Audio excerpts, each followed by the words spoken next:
Okay, good afternoon, committee. The first item on the agenda today is appointment of chair, as we've received apologies for absence from Councillor Mumtaz Hussain. Any nominations for chair for committee for today, please? Councillor Lowe. Thank you, Councillor Steve Hall, please. Is that seconded? I'll second you. All in favour? That's carried, thank you. Councillor Hall to chair the meeting this afternoon.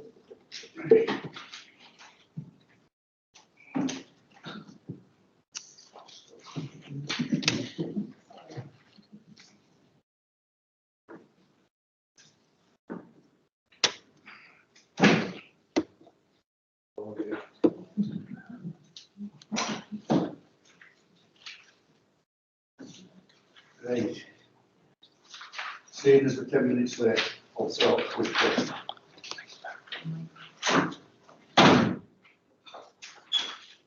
Right. Membership of the committee. One permanent change, which is Councillor Jackie Ramsey. I'll have to tell her where she is. It's not in she's replacing Cathy Scott permanently.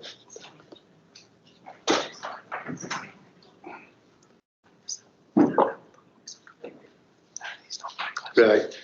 Any more changes to membership? Go on. Yeah. Yeah, I'm a sort of kind of close to one time. Great. Misha. Chair, I'm covering Councillor Dow. Right. Any apologies? Councillor Josh Sheard. Yeah. Apology for Councillor Sheard. Right. Right. Right. Minutes of the previous meeting. Can we pass them as a true record? Yeah. Item 4, declarations of interest. Do you want to shout them out, Andrew, or do you want me to do it? Declarations, if they're on the table. Yeah. Right. Councillor Luna. Right.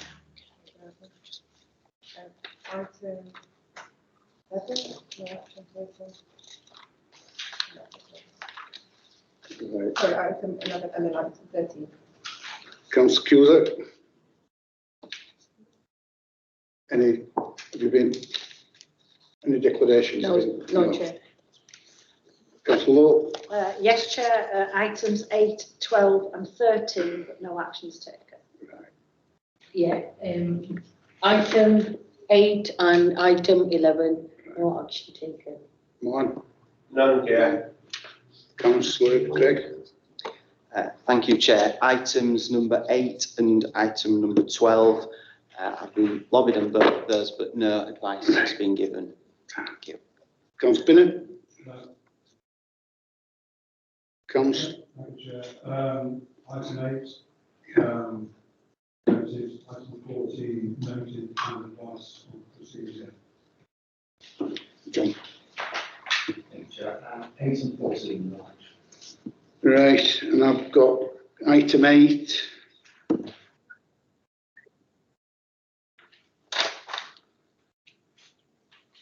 Item 13.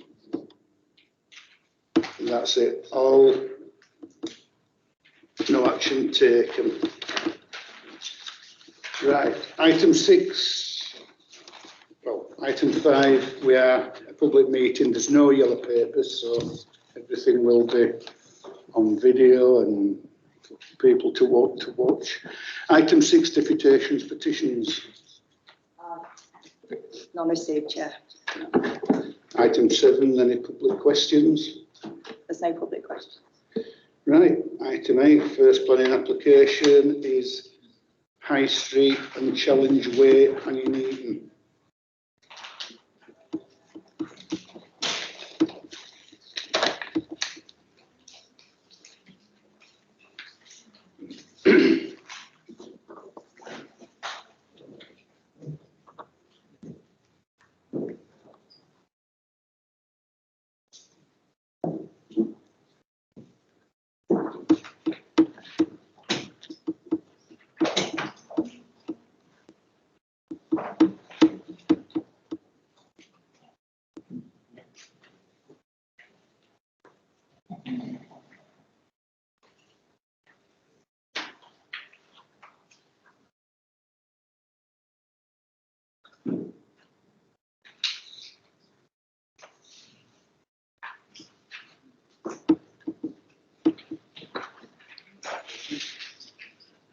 Thank you, Chair.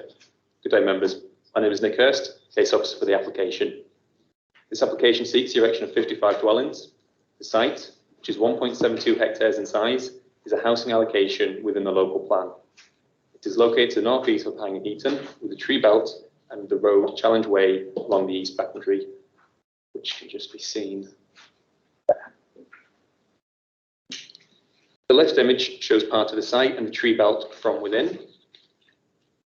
The right image shows Challenge Way and the tree belt, with the new access to be located to the left-hand side of the image.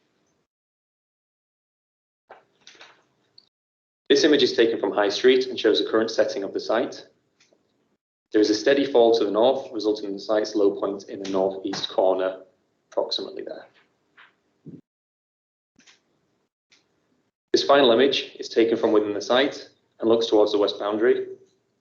It shows properties on High Street that back onto the site. Due to ground levels, these properties present 3 stories to the site, and the majority have 2-story extensions to the rear. The site would be accessed from Challenge Way via a new access through the tree belt. The length of the tree belt, approximately 10 metres wide, would be felled to enable this access. At pre-application stage, an access from High Street was considered, but objected to on highway grounds. The new access will lead to a traditional state road that branches into cul-de-sacs. The layout of the dwellings respect the site's topography and the established urban grain of the area. Areas of public open space would be provided around the site, notably adjacent to High Street, where the development would provide pedestrian access to High Street and also the public right-of-way that runs along that boundary there. Dwellings will be predominantly 2 and 3 beds, with a smaller provision of 1 and 2 and 4 beds, and will be all 2-story. All units sizes comply with the nationally described space standards. This cross-section shows the design of the dwellings and the site levels. The appearance of the dwellings is attractive and respects the character of the local area. Most dwellings will be faced in brick, the predominant material in the area, with stone as a secondary material on key elevations. The new houses will back onto the dwellings on High Street. The sectional images shows example arrangements. Residents have raised concerns over the relationship and the impact upon their privacy, outlook, and residential amenity. The properties on High Street have a ground level between 1 and 2 metres higher than the new dwellings. They also have 3-story rear elevations, and many have 2-story extensions. From the original 3-story rear elevations, the minimum distance is 24 metres. From the 2-story extensions, the minimum distance is 21.3 metres. Considering the circumstances, officers are satisfied that these distances will not lead to overlooking or an overbearing relationship, and will not cause material harm to the amenity of future occupiers or those existing in the area.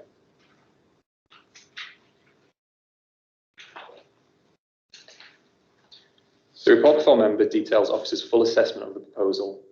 The site is a housing allocation. While the density is below the local plan's target density of 61, this is due to site-specific constraints. The proposed density of 31.25 dwellings is considered appropriate response to these constraints. Furthermore, the housing mixture, that being the number of bedrooms, is acceptable and will address local needs. Therefore, the principle is supported. From an urban design perspective, the development is well laid out with attractive dwellings and connects well into the existing built environment. The development will provide a good standard of amenity for future occupiers and has been addressed. The proposed development is also considered not to cause material harm to the amenity of neighbouring residents. For highways, I will invite the highways officer in to comment now.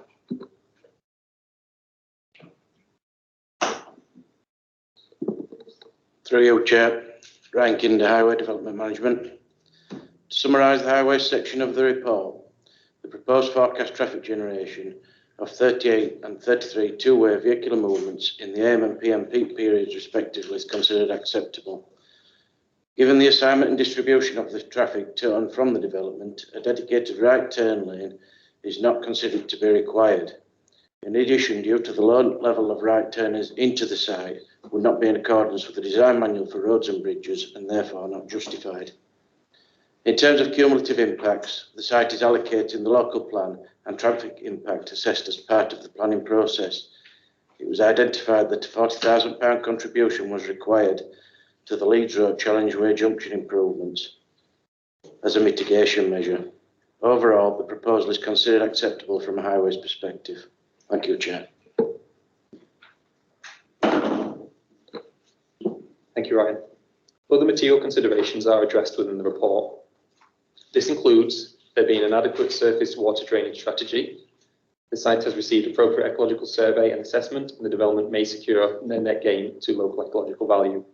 The proposal will provide a full policy compliant set of planning contributions, including 11 affordable homes, on-site public open space and off-site contributions, highway improvements as detailed by highways, and education and sustainable travel funds.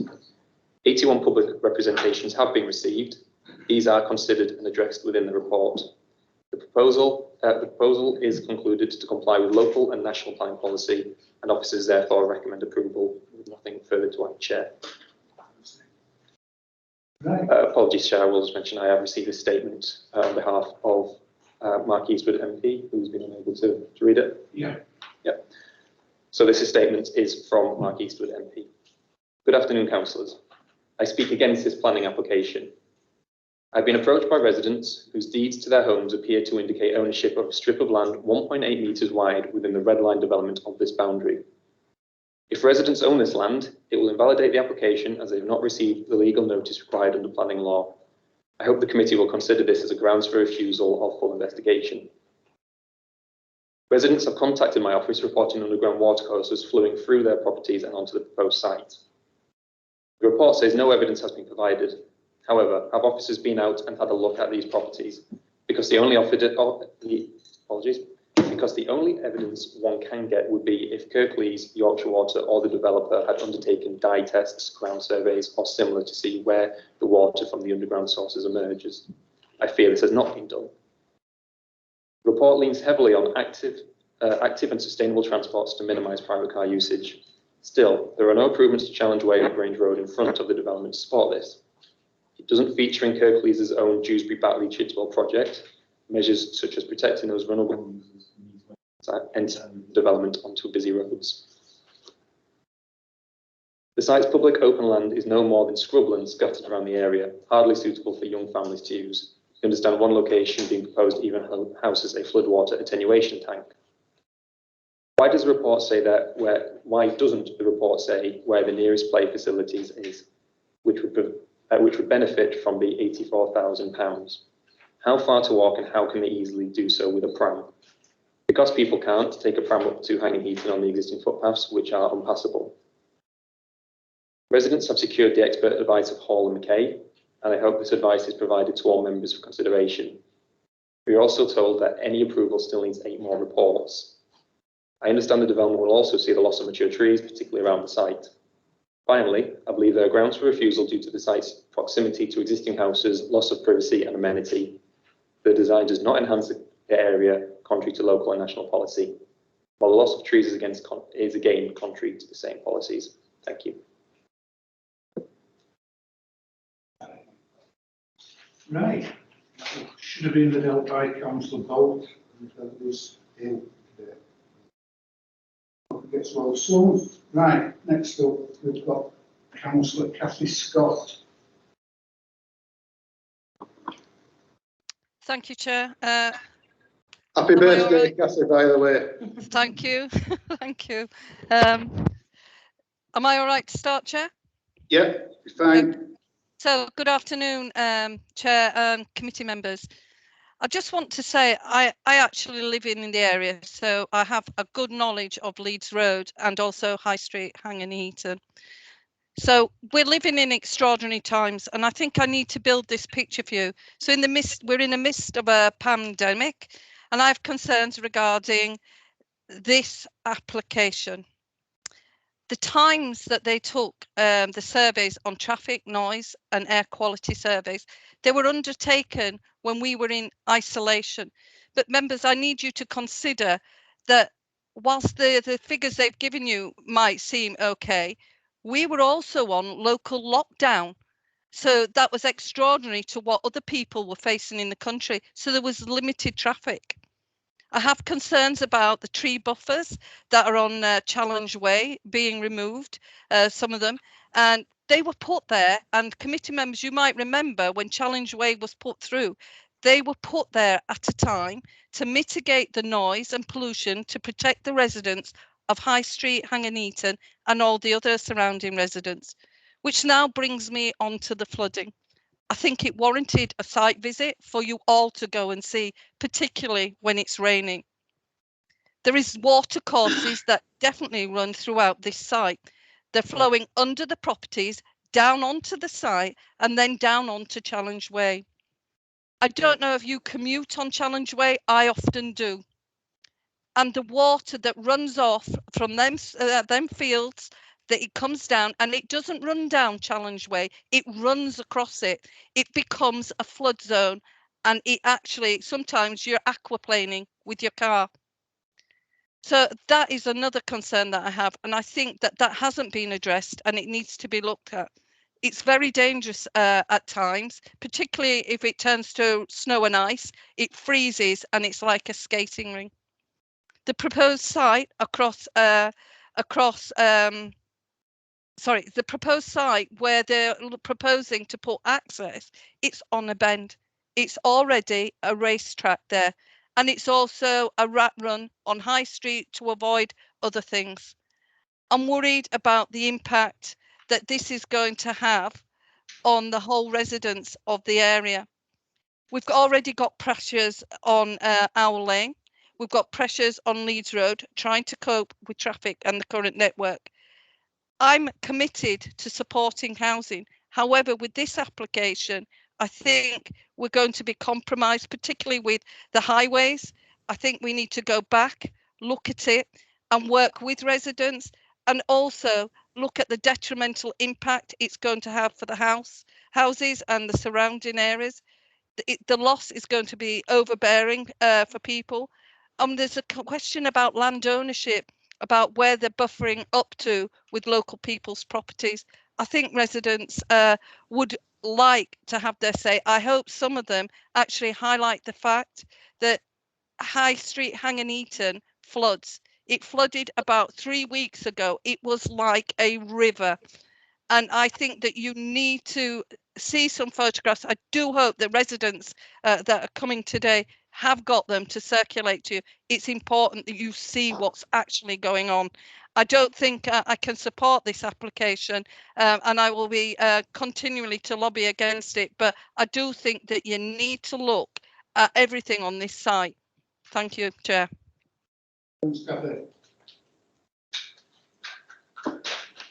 Next is Laura Shaw. Just remind all speakers you've got 3 minutes. I'll do it on my phone, so 3 minutes from now. I'll speak fast. Yeah. Councillors, there are many, many valid reasons why this development should not go ahead. Today, I'm not going to go into all those extremely valid and important concerns. They're all clearly outlined in the professional report that we had commissioned and was submitted by Hall & McKay solicitors. I trust that you've all read it, as the Planning Office report is very dismissive of our concerns, and I urge you all to please read it for yourselves. Today, I stand before you simply as a mother who is worried and scared about how this development will hugely affect my children and the children who are going to live in these homes. The first concern I have as a mother is for the health of the children. The land borders both Challenge Way and the very busy Leeds Road. The vegetation in the field soaks up dangerous fumes before they reach our home. If this field is turned to concrete, where will those fumes go? In September 2019, a climate emergency was declared by Kirklees and they produced the Air Quality Action Plan. With this in mind, I would suggest the local plan is now outdated and needs revisiting. The World Health Organization states that living within 50 metres of a main road is likely to cause an increase in diseases. Why are Kirklees choosing to ignore this? These new homes will be within 50 metres of 2 major roads, one of which, Leeds Road, is already so polluted it has 2 air quality management area orders placed on it for dangerous levels of nitrogen dioxide. The very pollutant the vegetation on this land currently filters out for us. Will the council assure the new owners of these homes that their children and mine are safe and will be healthy? Or are they going to provide them with an oxygen mask and a tank to take to school? Secondly, for my children and the potential new residents, the privacy issue is beyond comprehensible. The distance between my home and the new homes does not even appear to meet the minimum distances set by Kirklees in your SPD. This is without even beginning to add anything on for the fact we are in an elevated position and my living space will face into the new home's bedrooms.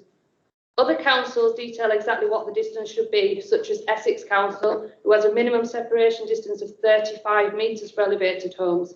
It appears to be at the council's discretion within Kirklees, and this seems to mean the issue of overlooking and privacy is utterly ignored. I feel like I won't be able to use my own home anymore. I feel I won't be able to allow my children to play in their playroom. The children's bedrooms are a floor above that playroom. How, as a mother, can I keep them safe when their bedrooms are looking down into a stranger's bedroom just feet away from them?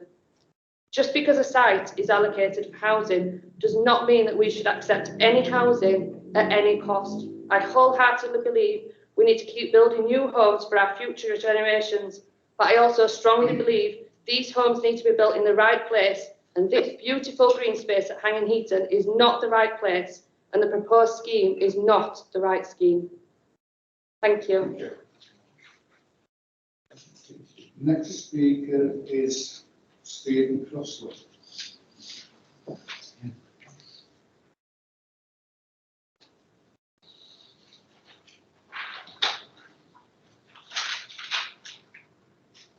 Hello, yeah, Mr. Chairman.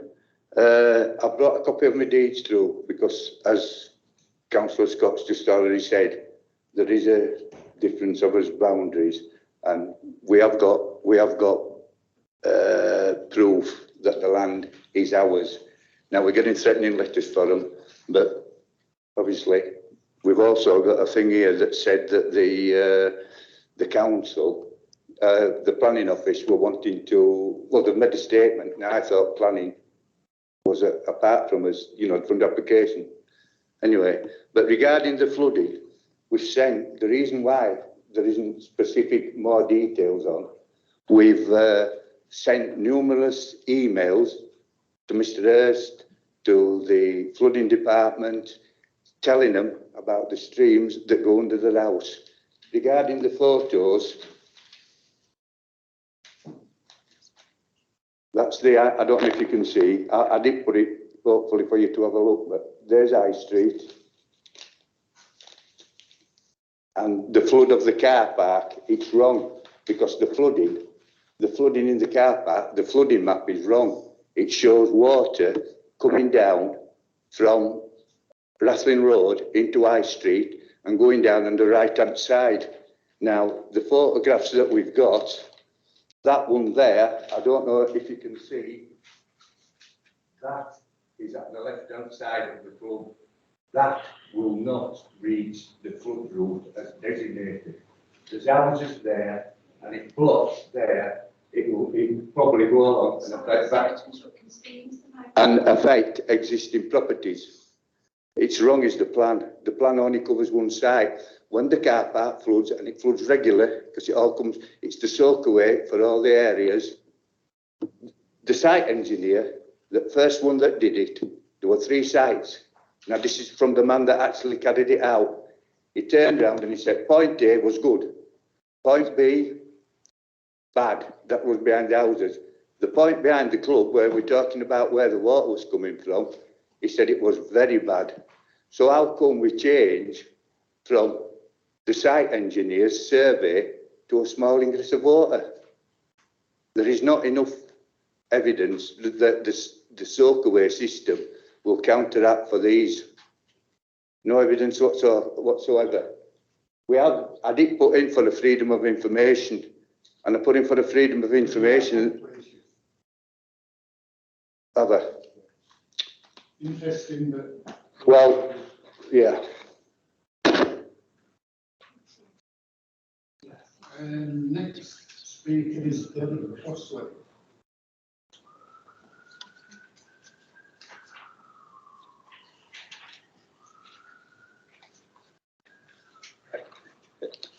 I've lived on High Street before Challenge Way were built, and we objected to it then, you know, because of the grounds of, you know, the road and the noise and everything.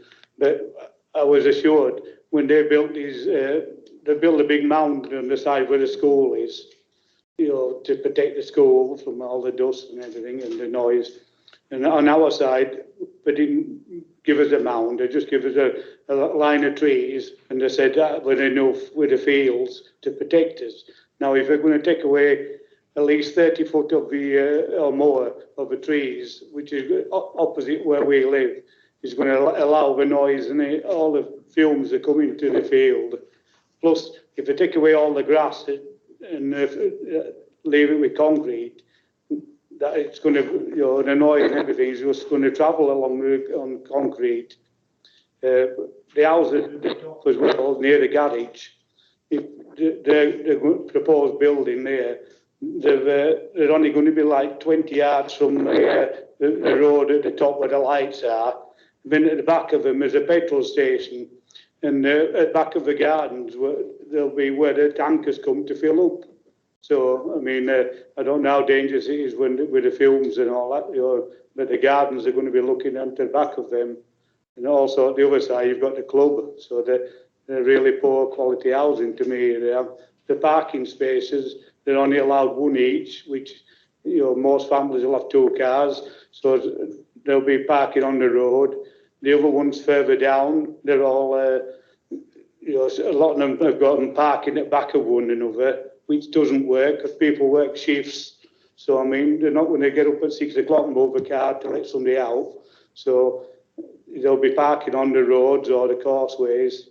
And there's no allowance for vans or anybody having a big van that working on there. So, and some of the houses, as you drive in off Challenge Way, the proposed thing, will have to back out onto the road to get out. So, I mean, that's a danger for them coming round that way. Any traffic coming off Challenge Way.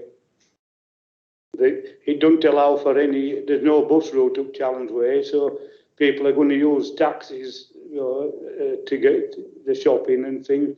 Or there's going to be more and more Tesco and Sainsbury's vans coming on and off site. All these, you know, there's more transport down there than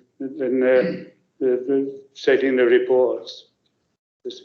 You know, and access for the people at the top, you know, they'd have to come out and all the way down to get back onto High Street, go around where the school is on Agony to get back to a nearest bus route. You know, when you're carrying shopping and stuff like that, it's... Yep. 3 minutes. Okay, thank you. Thank you. Next is Rodney Lyle. Now, I've got a problem to tell you. Would you like to live under your house with water that's been there for 85 years when Shackleton built the houses, and you have to go down and bucket it out every time it's flooded? I've had to do 80 buckets of water to let it out. I told the fire brigade and they said, we can't come to see yours. There's no trouble in Sheffield. Now that's a fire brigade for you. I could do with a water pump to pump it out. It isn't just my house. There's all the 6 houses are the same. Because I asked them all, they said, we've got a foot of water underneath each house. He says, I'm not bothered getting mine out. What's happened in the meantime, all the joists, floorboards in the kitchen have rotted, all in the fronts rotted. I've had to put new floorboards in, new joists. I've had to dig it all out, the shit, what Shackleton had left underneath, concreted it all, and I had to put membrane in, and the footings in the foundation are absolutely disgusted. I've had to rebuild them. Because what Shackleton did bricks one way and then bricks on top of it. And what's happened, there are subsidence, the house has gone 3 degrees. And when I had the man from, was it Merfield or Morley, came to observe the house, he says, you've had movement. He says, you've front of the house, your joist has cracked in half. All your bricks up at the top, under the right window. There's no ties in. It's all your bricks have fallen out. up the side of the drive, it's split open, and I had a sheet of it all, and I had to put it right, because the insurance company wouldn't insure it, because it wasn't safe. And we had to have a new roof put on. Who's going to subsidise the thing? Nobody. So what are we going to do with the water underneath? And the appeal is a quagmire. Because when parents during the war had the Anderson shelter, they couldn't go down because there was a foot of water in the Anderson shelter. There was rats running about, my mother wouldn't go down. She'd rather stop in the house. I said, well, if £1,000 bomb had dropped on it, I said, you would have been dead. Now then, would you like water under your houses? And it's all from this blooming spring. And the water board is supposed to be sending somebody to check it, and they haven't been, and that's 8 months. Otherwise, I don't want to know. You wrap up, please. Yeah, right. Because I've got the proof of it. Right. Next is Jan Foster.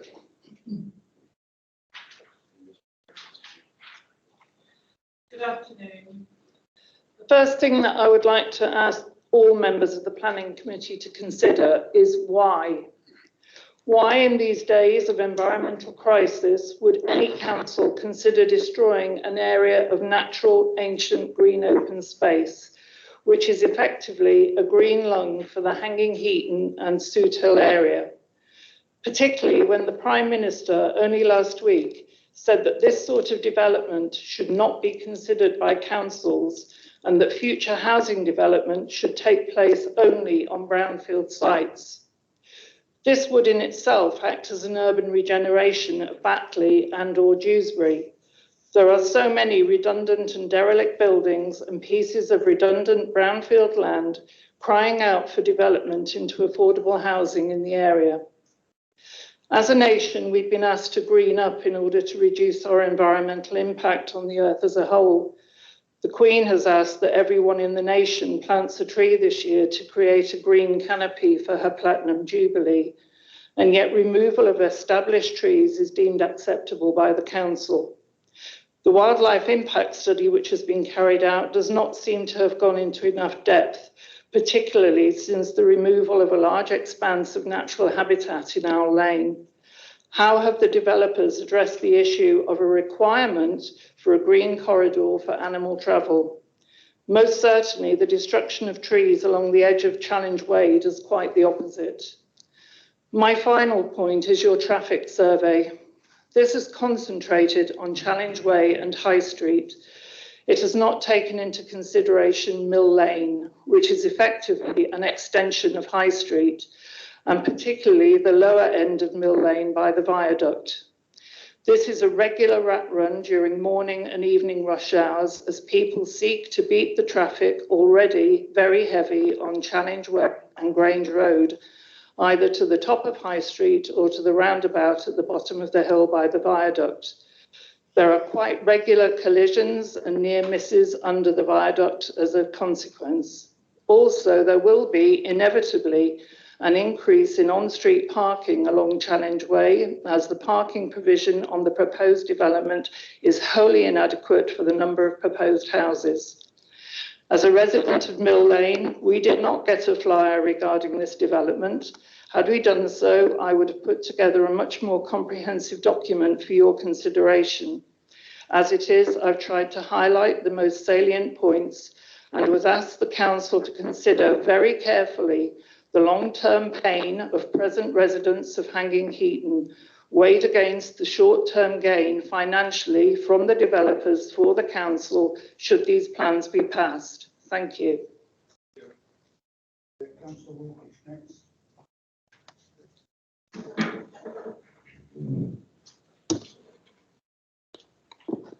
Thank you, Chair. I'd like to join everyone in wishing Councillor Scott a happy birthday before I begin. I think we've had some excellent contributions from Councillor Scott, Mark Eastwood and the residents. For the newer members of the committee, I'd like to point out that at 55 homes, this is one of the largest scale applications that would come before this subcommittee rather than strategic planning. So it's a really, really important decision that you're making today. On the public open space, I really don't think it offers enough. I raised it a very long time ago. This end of Hanging Heaton is starved of accessible public open space and children's play opportunities. It's disappointing that such an important site is not offering higher quality open space for the community, and that it has been put down all the way at the farthest end of this site from the neighbourhood. I think it's a really disappointing layout. On the noise, there are clearly points of contention between the applicant and environmental health. There is a recommended condition for a further noise report. As the environmental health officer said back in August, the point remains about future occupiers being exposed to high levels of noise when opening windows for ventilation. Trickle ventilation alone is unlikely to provide sufficient ventilation to help control thermal comfort without the need to open windows, and is therefore not acceptable. So a recommendation is made for a further noise report to address these concerns and also those of the external amenity area. Very well argued. So I'm surprised to see the applicant seeming to push back on the noise issues in your committee update, which somewhat damages my confidence that noise concerns will be adequately addressed by condition.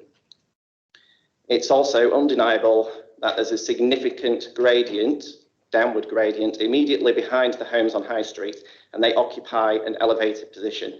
This obviously has an effect on loss of privacy and would need increased separation from the new builds as highlighted in our supplementary planning document. I hope you have visited the site to judge for yourselves whether there is adequate separation in these plans, as I am significantly concerned there might not be enough.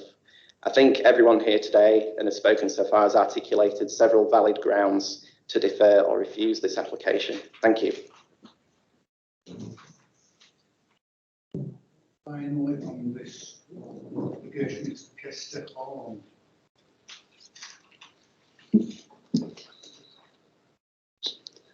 Good afternoon. My name is Kester and I'm representing the applicant speaking in support of this proposal.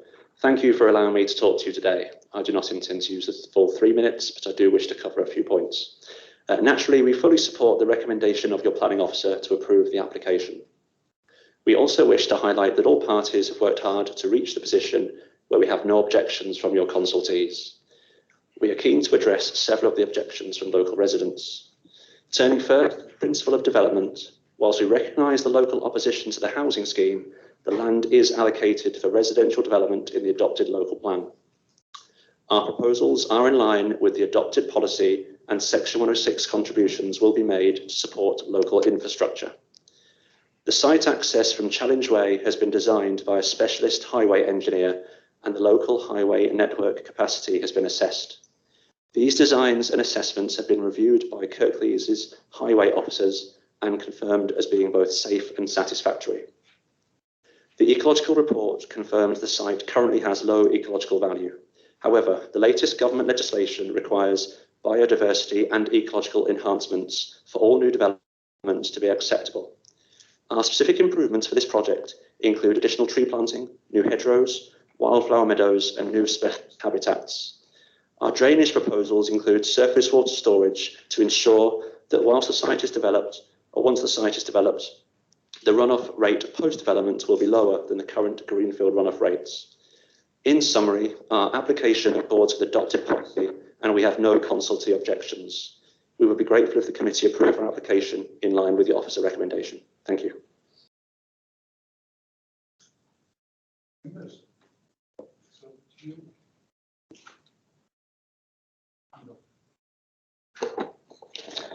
Thank you, Chair, and thank you for everybody who's made a representation against this. They've made a very interesting number of points, and obviously I'd like to thank Councillor Scott for making the point of highways issues as well, which I hope officers will be able to give some clarity on, because that is a really concerning issue. I actually went to visit this site and I picked up quite a number of concerns actually with regards to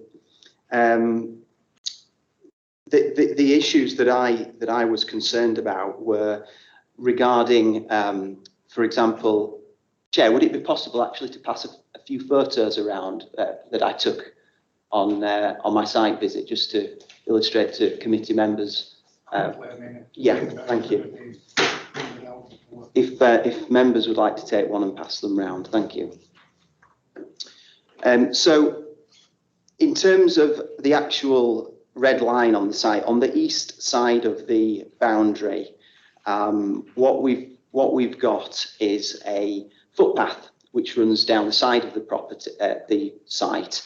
And this footpath, although it's outside of the plan, the site plan, it's unpassable. So, for example, the developer is making, and the report makes very much a lot of play on the fact that it's all about helping people get on the bus and accessibility. They've even gone as far as providing bus passes for people. However, why is it that these reports, they never ever say where these buses are going to? Because these bus provision, from speaking to residents, it does not appear that they are very frequent. They're not accessible for schools. And that means that if people are getting free bus passes, it's not much use if the bus service is no good. So would the developer, if this was to go ahead, consider putting some money into improving the footpaths? Because otherwise, all these footpaths that people are going to need to access the site won't have access via, if you're needing a pram or for pushchair or something, you can't get down them. And ultimately, that's potentially going to go to the council for expenditure further down the line. So that's one of the concerns that I picked up.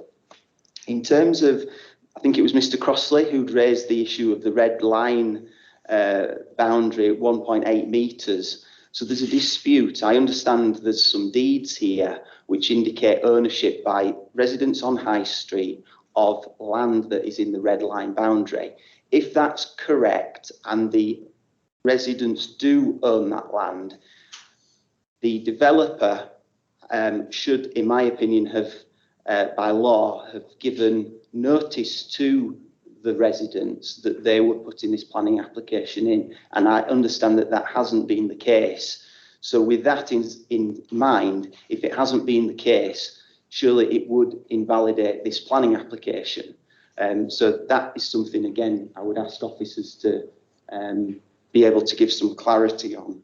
I appreciate I'm taking a lot of time here, and I will just wrap up very briefly and let other members speak. But the other issue is as well on page 37, I believe, the West Yorkshire police officer has done a security assessment of the site.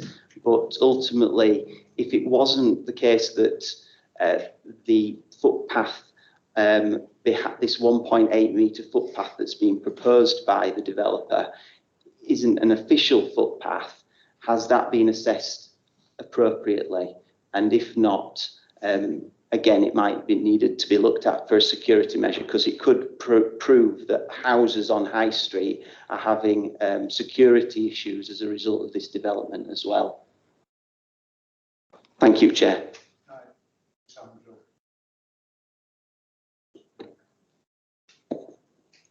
Thank you, Chair. I have to point out, of course, that this is an allocated site. So one would assume that all other things being equal, the housing would be approved on this site, provided the right mitigation measures are taken to ensure that that can be done satisfactorily. However, listening to all that I've heard so far, I think this application ought to be deferred, simply because we have not enough information on one or two subjects, including the land ownership issue, which, as Councillor Gregg has pointed out, a notice should have been served by the applicants on the owners of the property. And if that hasn't been done, then that needs to be confirmed or otherwise. There are similarly issues, it seems to me, with regard to the drainage, which I don't know that it's satisfactorily dealt with. We've heard testimony from one of the objectors about existing flooding underneath their house. Now, with a development of this kind, the mitigation of that problem will be dealt with as far as the new dwellings are concerned. So I just need confirmation of that. I think that could be another reason for requiring a deferral. There is an issue about traffic movements, and I do wonder whether we should have more up-to-date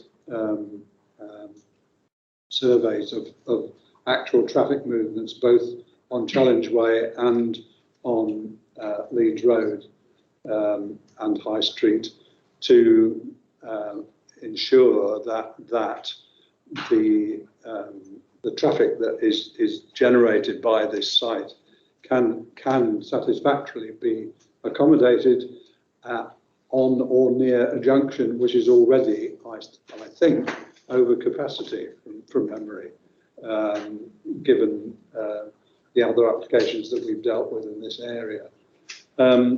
So there are a number of issues, it seems to me, that on which there are loose ends. I would also like, and this is a procedural issue, about having the pictures that we require available more easily for us to see on this. So I would like to formally move deferral on the grounds that I've indicated, Chair. Councillor Law. Thank you, Chair. Just picking up on the last point from Andrew, can I just say, officers, I got these papers when I got home from full council last night. So I haven't really had time, and I know some members haven't got them. So can I ask that can we get information to us sooner to allow us time to be able to study what we're going to be talking about today? Okay. Sorry, I'm moaning, but it's important that, you know, we do have this information in front of us, because it's difficult to not be able to making decisions. Straight away, I'm picking up on Councillor Andrew Pinnock. I think I'm leaning towards deferral as well. I've got to say, I'm not happy with this. I've just got to feel I'm not happy with this development. Straight away, when I read the subject and it said 55 dwellings, it was like, okay, get my husband in the car to take me up and have a look. I don't drive, so it's like, set me up, I need to go have a look at this. And 55 dwellings, I know that we do need new houses, but, you know, I'm on again, no bungalows. We need bungalows. We need to start thinking differently when it comes to housing developments. And looking at the site as well, page 19, someone's described it as urban sprawl. I'm just not happy, but I just want to thank local residents for coming here today. I think it's important that we do listen to their knowledge. They live there, they know what the problems are. And it was really, really interesting when they picked up on the actual red line boundaries. That is really, really interesting. And that definitely we need to go back and take a look at it. And also the flooding issues as well. And the main fact that, yeah, the traffic survey was done during lockdown. I know what it's been like in my street during lockdown. It's been a lot quieter as vehicle movement. So I think we do need to defer this and go back. I think there's a lot of questions that we need answering on this. Can I just pick up on something else? You might think I'm being a bit daft. But on this paper, it says that the report concludes that the installation of the new link road, i.e. Challenge Way, will result in a net reduction in noise pollution on High Street. But aren't we just creating a pollution problem somewhere else? I don't know. I'll second Councillor Pinnock's to defer this, please. I'm not happy with it. Thank you, Chair. You want to come back on some points? Yes, thank you, Chair. A fair few points there, so thank you all for your debate and for raising those. I'll come back on, I think, on most things. If I miss anything, by all means, let me know. So just in a matter of ownership, the applicant has provided land registry documents and a solicitor's assessment to demonstrate that they do own all the land in question. I have reviewed the information provided by the applicants in terms of their ownership. I am not a solicitor. From what I can understand, they have a right of access, but they do not own the area That is my understanding and complies with what the applicant has put forward from their solicitor. Notwithstanding that, as has been picked up, there is the access provided to the rear properties so that they maintain their access. So that is not being affected as part of this. In terms of flooding, again, residents have raised that flooding is happening on High Street and in their properties. This site is below that area. This will not exacerbate those existing areas, and it's beyond the remit of this planning application to resolve existing issues that are outside of this land. What we have to ask with this planning application is, will it exacerbate existing issues, and will these future residents have adequate drainage? If any flooding were to take place on High Street and flow down into this site, then there is a flood routing plan in place that shows that the water would flow through the site and discharge to the lake, to the greenbelt to the north.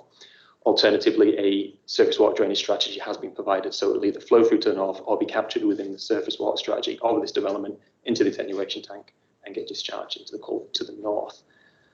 On pollution that was raised by residents, I will invite the Environmental Health Officer in just to comment on that, just to help you understand how they've assessed it here.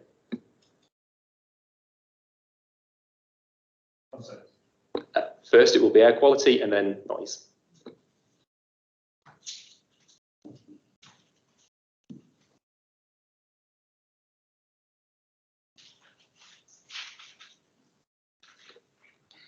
Thank you, Chair. Good afternoon, members of the committee. I'm Rebecca Muff, Principal Technical Officer in Environmental Health. So there were some issues raised regarding air quality with this application. Just to make you aware, when we assess these applications, we assess them in accordance with local and national guidance. So the local guidance that we look at is the West Yorkshire Low Emission Strategy Technical Planning Guidance. This application, in accordance with this guidance, this application was classified as medium, which meant that it didn't meet the triggers that required an air quality impact assessment. It's also, it should be noted that this location of this application is not within an air quality management area. Monitoring has been done within that location, and the nitrogen dioxide levels were 50% below the national objectives for those pollutants. So in terms of air quality, we didn't have an issue with air quality with this site. I think that's all I need to say. So sorry. There was an issue raised, I think, about the trees on Challenge Way absorbing pollution. According to government guidance, there is little, vegetation has little effect at reducing pollutant levels. I think somebody also mentioned about the pollution coming onto the site. The other thing to point out is that the prevailing wind direction is a westerly wind direction, which would be then taking the pollution away from the site. I think that they were the main points that we wanted to pick up on. Thank you, Chair.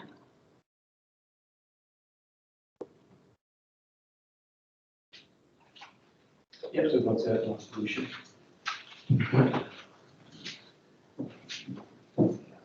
Good afternoon, Chair. Good afternoon, members. My name is Mohammed Naseem. I'm Senior Technical Officer for Environmental Health. Excuse me.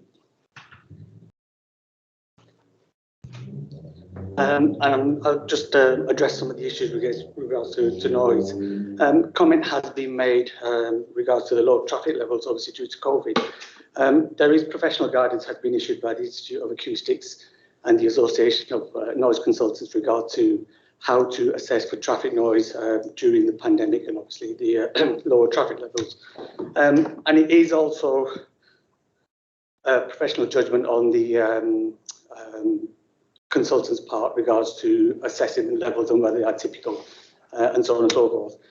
There's also established guidance in the calculation of road traffic noise and the design manual for roads and bridges to say approximately 25% increase or reduction equates to roughly a one decibel difference in noise levels. So whilst it is true to say traffic levels are lower, it doesn't quite quantify in terms of noise levels. Regards to the issue of the condition or the request for a further noise report, again, it's just to clarify which particular properties may be exposed to higher levels of noise. And of course, in terms of mitigation, we will be looking at higher specification of glazing or alternative ventilation. Just touching on this issue with trees acting as a noise barrier, there's very little evidence in terms of trees themselves acting as barriers. That would have to be densely packed, densely populated to have any difference. But it's also a psychological issue whereby it's a line of sight, and if you can't see it, you're less likely to be affected by it and to hear it, for it to be an issue. I think that's probably all I have to say, unless anybody else wants anything more specific. Thank you. Right. We've got some elected members. Woollen.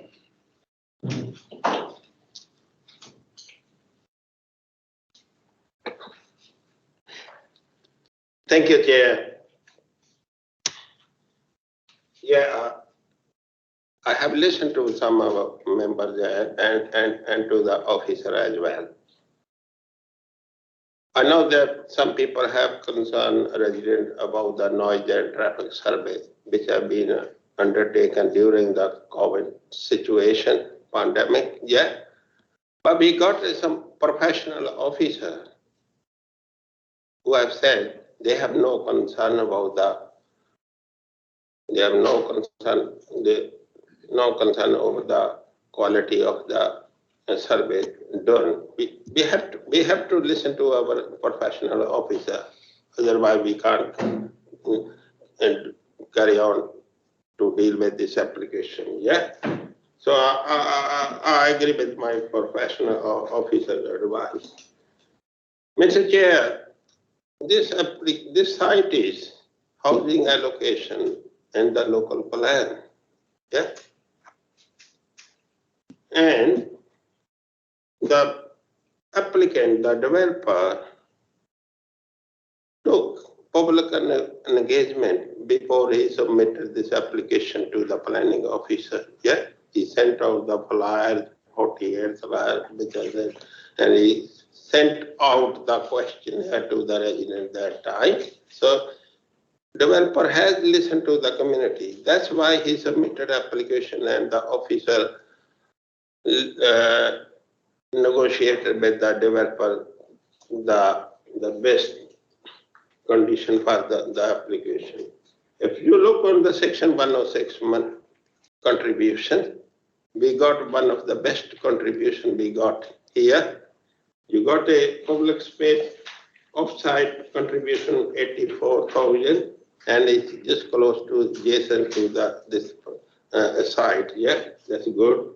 Contribution to the highways improvement, contribution to the town metro travel, and to affordable houses as well. That's what we are looking from developers, some good contribution. Yeah. Again, if we go to the housing, we got a good mixture of housing, which I think they meet the demand of the local resident. 1 bedroom, 2 bedroom, 3 bedroom, 4 bedroom. Yeah, you won't get such like that. Yeah, 55 houses.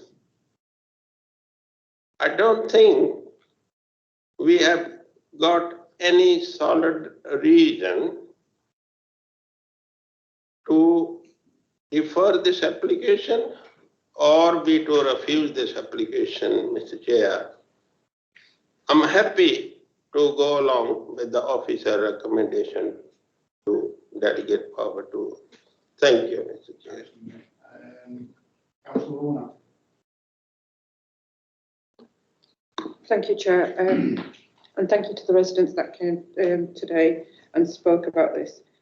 This area is adjoining the ward that I represent. And looking at the papers that, like many of my colleagues, received quite late, I managed to see it online very late last night, just because I wanted to make sure. The applicant made pre-application communications to the officers and had a list of things that the officers would have needed to have a better look at for a proper proposal to come through. Some of those states on 5.2 will the applicant listened to and addressed and put them into the paperwork. I just find it hard to believe that when I look on page 45 and look at the list of conditions, there's 26 conditions, and some of which are sitting in the planning committee. I've had these same 16.16 where we need a PROW, electric, 0.16, 17, 18, 19. These are standard ones where we would have normally have asked as our officers to put to our applicants anyway. And the fact that they haven't done so before this stage, even at pre-application stage, or whilst the planning process was happening, and that hasn't happened, I'm not entirely convinced that all those stages will be completed to the satisfactory level to not just the residents, but the people that will be impacted as road users, because I've driven past that area enough times, and I agree with the residents that have said it, and what Councillor Scott said, it is literally you're aquaplaning when the rain, when it's raining, heavy rain, and plus because of the climate emergency the way it is, we all know the weather's going to be worse as we're getting along. So surface water seems to have been addressed to a level, but not to a level that I'm satisfied with. And I acknowledge what Councillor Pinnock and Councillor Lowe have said in terms of wanting to delegate, wanting to defer it, but I think I'd like to refuse it, because I'd probably say that there needs to be a lot of work that needs to be done by the applicant, even for this to come back to us ever again. Thank you. Councillor Lawson. Thank you, Chair. Yes, in agreement with Councillors Pinnock and Lowe, I do think there's a case here to defer this. I don't think there's a case to refuse it at this point, because just there are questions. There's nothing that rules this out right now, but there are questions about it that can and should be answered. Questions around the flooding and drainage. I think we and the residents deserve a little bit of a fuller explanation about just what's going on there and about flow rates, and just get into some of the detail about that. Noise mitigation. It seems that this is always a funny one, noise mitigation, because it just always seems to me a little bit back to front. We should be looking at post-implementation. That's just my feeling. It might not be the professional view, but it runs the risk of a few people having a horrible time once they've moved into the houses of trying to get a solution to noise from roads or nearby venues or what have you. And it just seems that even if it's only one or two people affected, we should be really taking note of that. So I think I'd want to have a little bit more information about just what post-implementation means and what kind of solutions there are.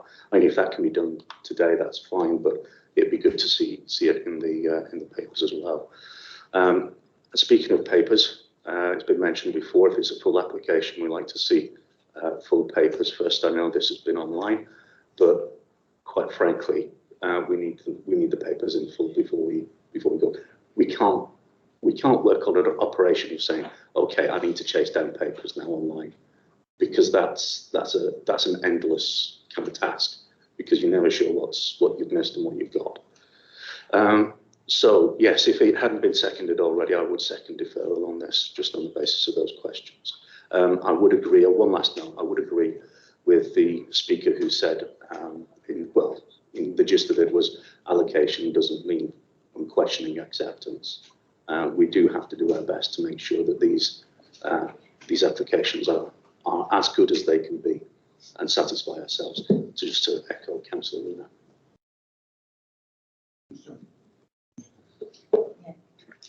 Yeah, thank you, Chair. I've heard what the objectors have said. I really understand how stressful it is when your house gets flooded, because my property gets flooded and I live in my own ward. So I'm going to second Councillor Luna for a refusal, because I'm not happy with the traffic and flooding and 55 properties. Right.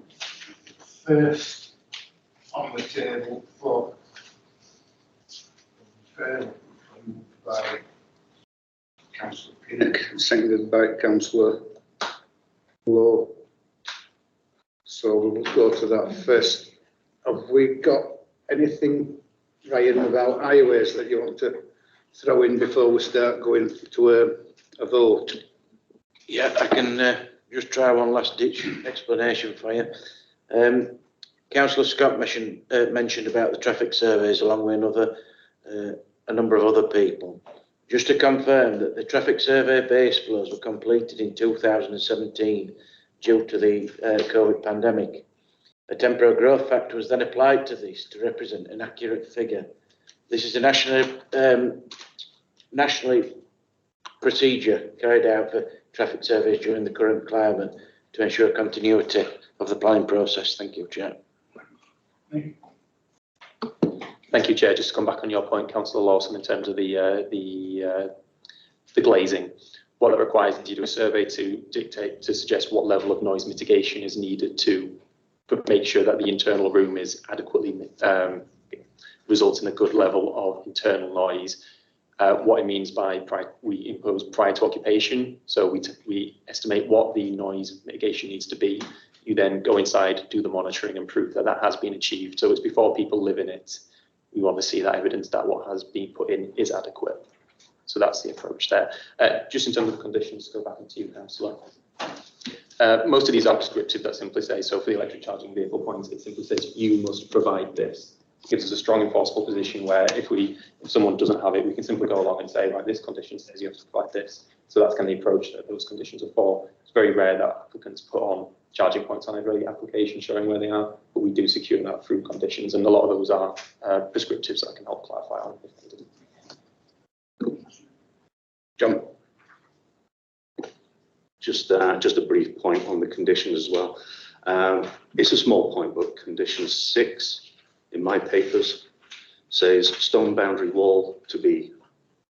It seems a bit of an existential condition to me, but that needs sorting out. Thank you, Chair. Right, we'll go through the points for deferral then. I've got deeds, flooding, surface water, traffic, red line, another one that I don't think it's been. Do you think I'm going nuts? I'm not. I've got a bloody cramp in my hand and it's annoying. It's a right turn coming out of this new development. I use Challenge Way regularly when I go to Wakefield, and I don't see how anybody can turn right to go to, say, Leeds Road coming out of this new development if it happened without there being something like a McLaren. I really don't. So if there's anything else what members want to throw into the mix for a deferral, and then we'll make sure. Thank you, Chair. I'm minded actually to support a refusal on this. However, in terms of a reason for deferral, and if a deferral is passed, one of the reasons is the question mark over the Challenge Way planning permission that was originally given many years ago for that development with the trees. So if you're removing trees as part of this planning application, does it cut across anything Kirklees have agreed to uphold as part of a previous application? It might be that that can be answered with clarity now, but if not, it's one that might be one for us to look at. Thank you, Chair. Through you, Chair, thank you. Each application has to be assessed on its own merits based on local and national government policy of the time. Having reviewed those files in the past, no conditions required the retention of those trees. What we're talking about here is a 10-metre gap in a length that's about 200 metres long. as has been said by the environmental health officers, this 10-metre gap will not result in material harm through air or noise pollution. So ultimately, while I wasn't there in '89 to know ultimately what was said, no conditions were imposed, and under current guidance, there is no breach of planning policy for doing so. Thank you, Chair. Right. Julia, have we got enough points for deferral? Yeah. Thank you, Chair. So I think just to quickly summarise then, as you just did a second ago, so I think there's the flooding and drainage, want some more information on that, including things like flow rates, the noise mitigation, some further information I think is still sought on that, and how you would like to address the impact on the amenity of future occupiers, and what solutions are potentially being looked at there. Chair, you raised in terms of the like the red line to ensure that it is a valid application. I think we have addressed that in the report, but we can further expand on that. And then, Chair, you also raised in terms of the right turn onto Challenge Way, and just to provide some further information on addressing that side of things. So yeah, I think there's some reasons to defer the application, summarised by yourselves. Thank you. Right. So, we'll go. Start over here. Yeah, thank you. Okay, members, so the vote is to defer the application. Councillor Lawson? For. Councillor Pinnock? For. Councillor Stephen? For. Councillor Gregg? Against. Councillor Sokol? Against. Councillor Ramsey? For. Councillor Pervez? Against. Councillor Lowe? For deferral. Councillor Corship? Against. Councillor Lunat? Councillor Hall? For. So that's deferred then, Chair. Right, next page 47. This is Upper Denby. This is for 7 dwellings on Colpit Lane.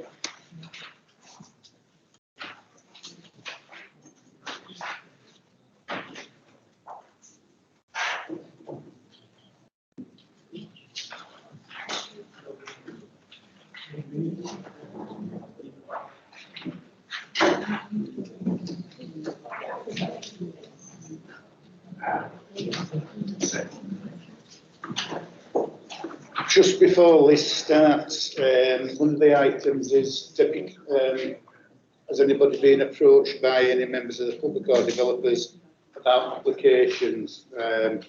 And because you weren't here, obviously you couldn't speak, so I'll ask Councillor Ramsey. Have you got anything to tell us about anybody coming to you regarding any applications? It's lobbied on, that's it.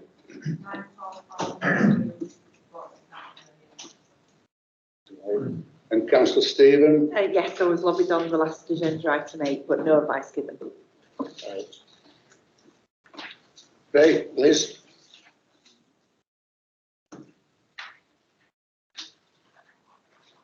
She go? Oh, you're there? Yeah. I did.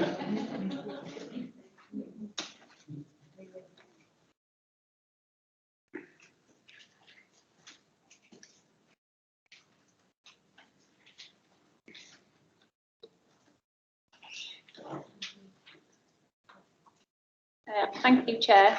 My name is Liz Chippendale and I'm the case officer for this application. The application is sought for the erection of 7 dwellings and associated access on land adjacent to 4 Colpit Lane, Upper Denby. The application has been brought to heavy Woollen Planning Committee due to the high amount of representations received as a result of the publicity period. The application site is a rectangular piece of grassland measuring 0.23 hectares, which was previously used for agriculture. The site is enclosed to all boundaries by a dry stone wall. To the north of the site is open greenbelt land. To the east is an allocated green space which has a playing field and children's play area. To the south and west are residential dwellings of a varied form and scale.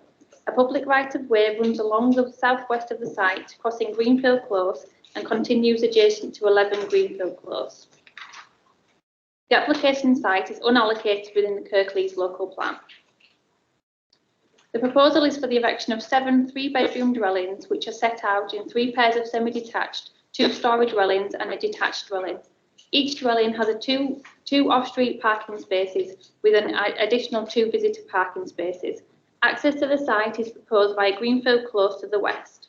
The principle of the erection of 7 dwellings on the site is considered by officers to be acceptable. The proposed density of the site complies with policy LP7 of the Kirklees local plan.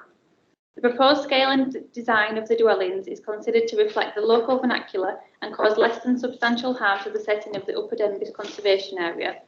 The proposal is considered by officers to comply with policies LP24 and LP35 of the Kirklees local plan, subject to the use of appropriate materials and boundary treatments, which will be secured by a recommended condition. In order to assess any potential impact of noise from the neighbouring children's play area to the east, a condition is recommended for the submission of a noise impact assessment. Officers consider that the proposed access and internal site layout is acceptable in terms of highway safety, subject to the submission of full details which would be secured by condition. The proposal is considered to comply with both local and national planning policy and would be recommended by officers for approval. Thank you, Chair. We've got one speaker, and that's Angus Ellis, who's the agent.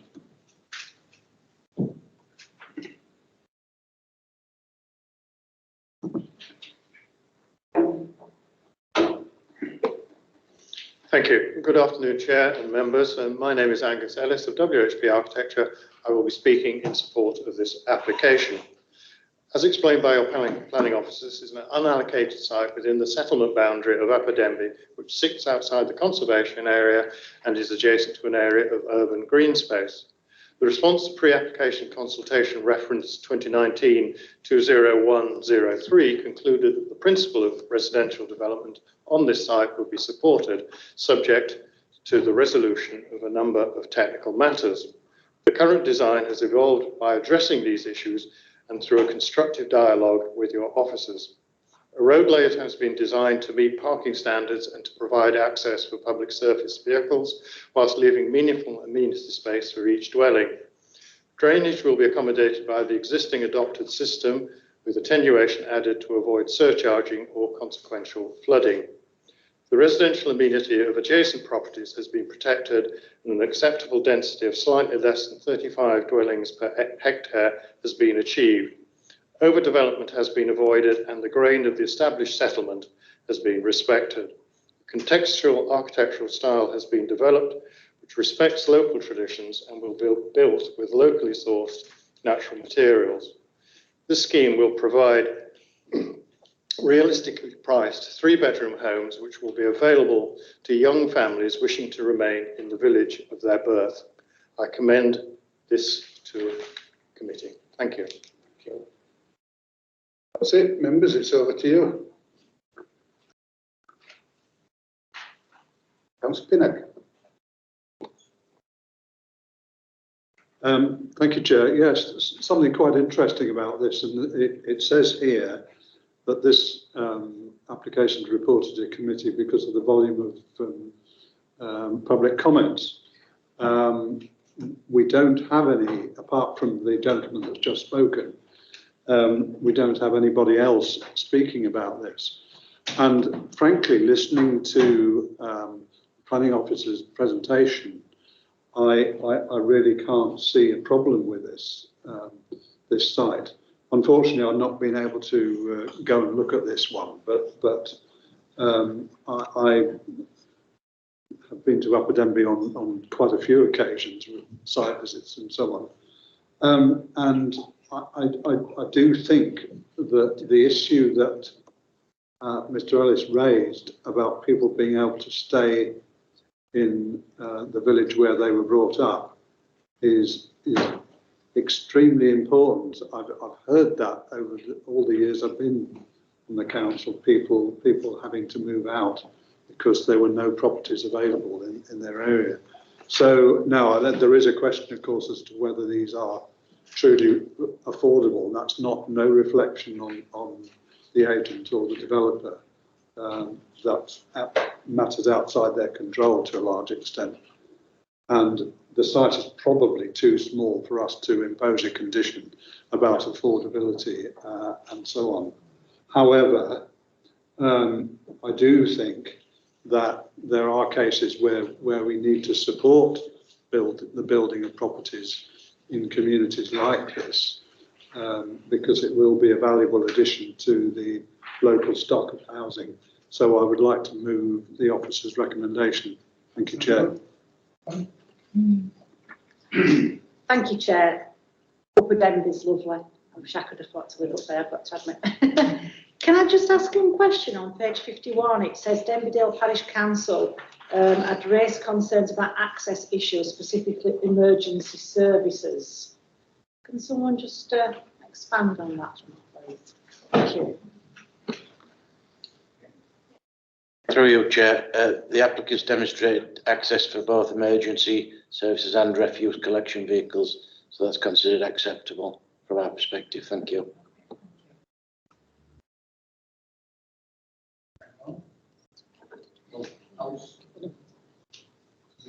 So if nobody else had, I thought Councillor Lowe was going to, but I think I'll second. Yeah, I'll second that. Okay, to vote on the officer's recommendation, Councillor Lawson. Councillor Pinnock. For. Councillor Stephen. For. Councillor Gregg. For. Councillor Sockrell. For. Councillor Ramsey. For. Councillor Pervez. For. Councillor Lowe. For. Councillor Kojik. For.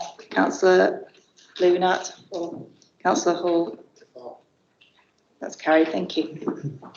Right, next item, page 57, and this is Dewsbury Rams, Owl Lane, Short Cross Dewsbury, and I think it's Kevin.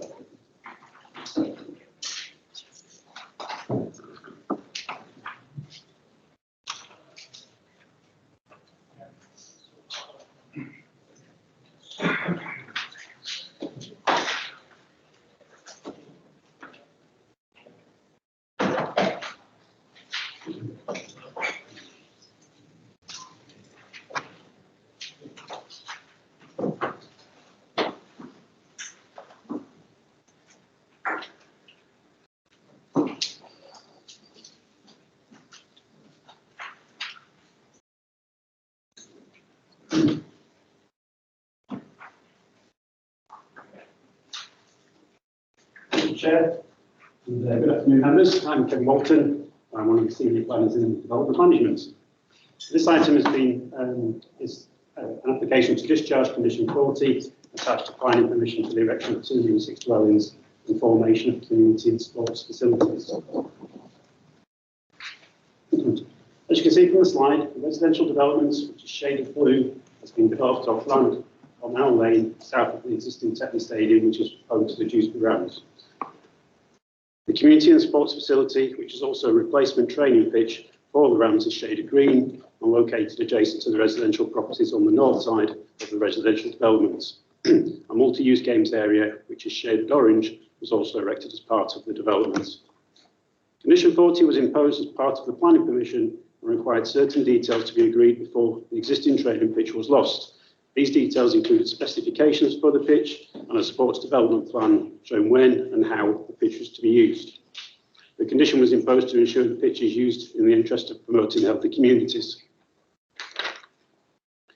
The condition was subsequently discharged with an agreement to use the pitch in accordance with a fixed matrix, as you can see on the slide there.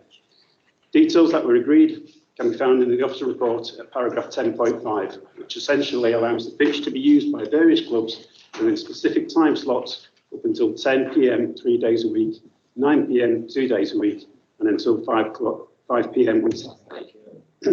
Since the pitch was brought into use, the Rams have found it difficult to fill the specified time slots, with demand for the pitch changing over time.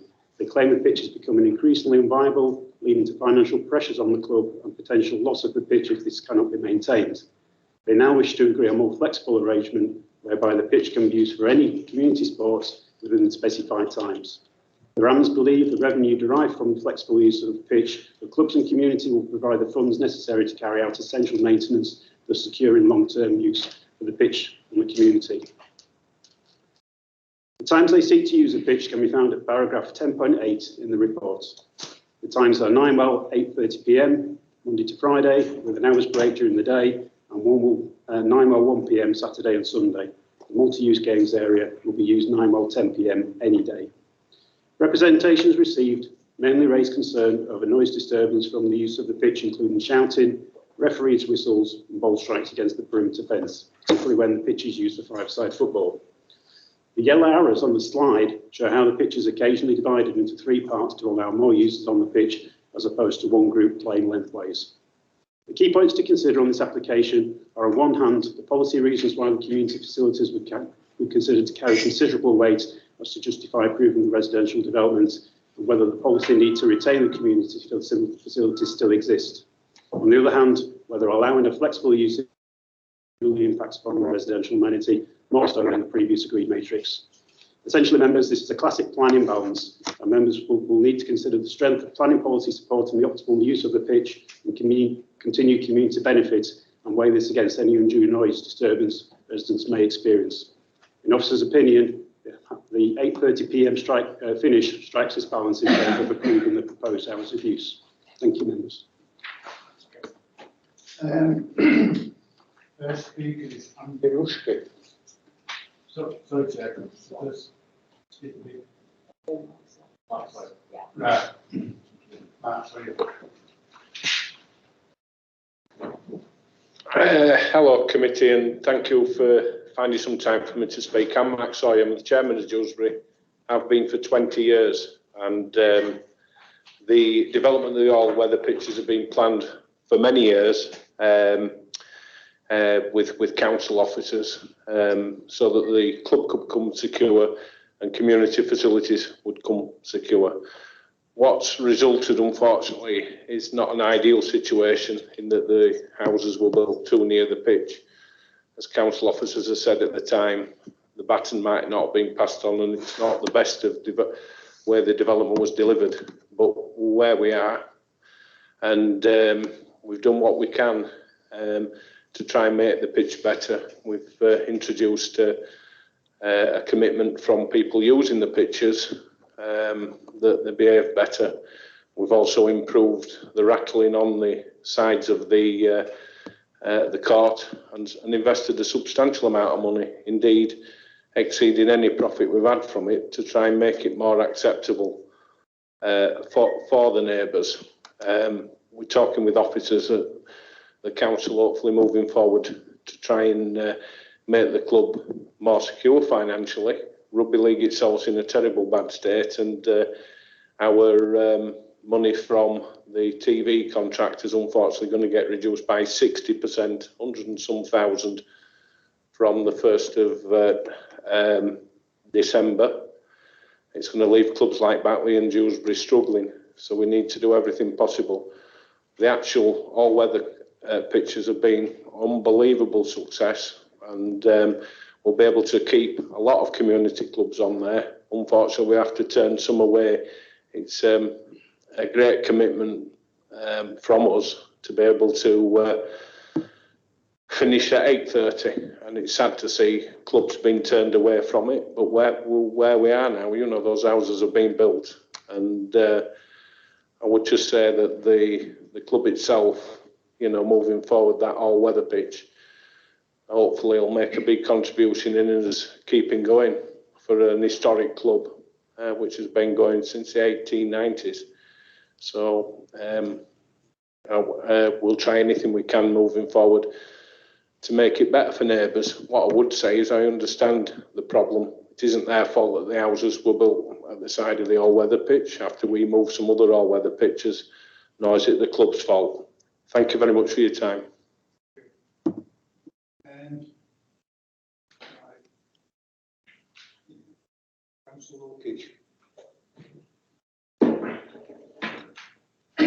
Thank you, Chair.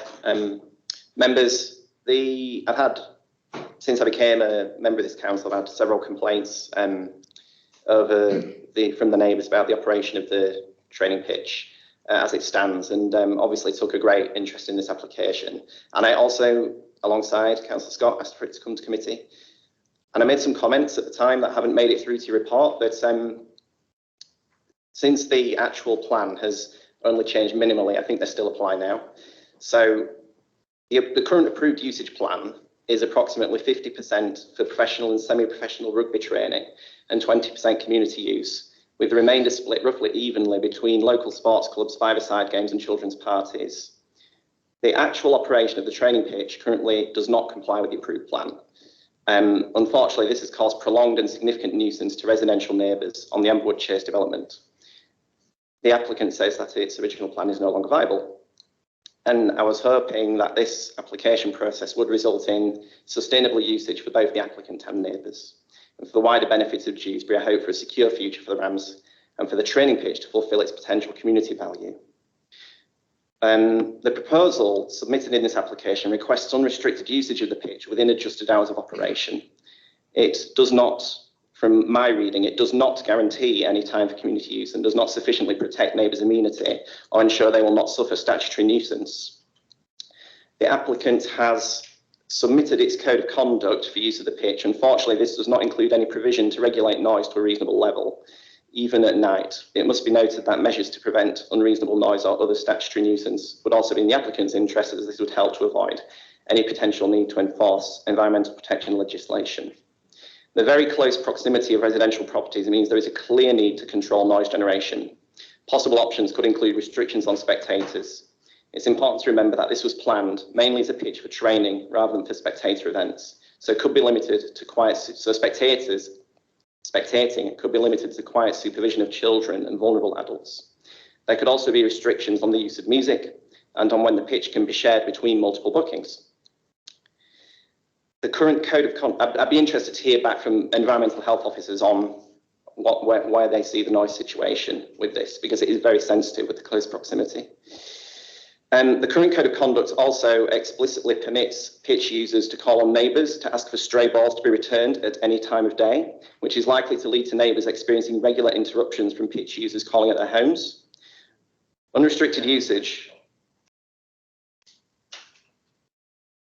would exacerbate this disturbance, as the pitch is designed for rugby and, at the time I wrote these comments, might have changed since then, does not have sufficient ball stop nets to prevent stray balls from other sports.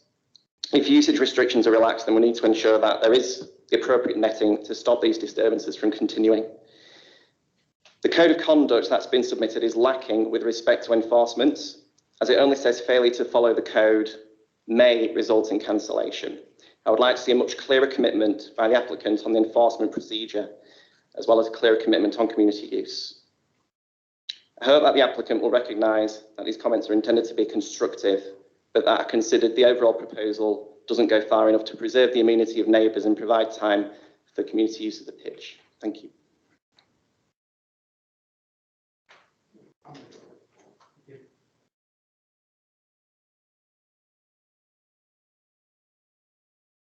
Good afternoon, Chair. Good afternoon, members. Firstly, I'd like to commend your officer's report.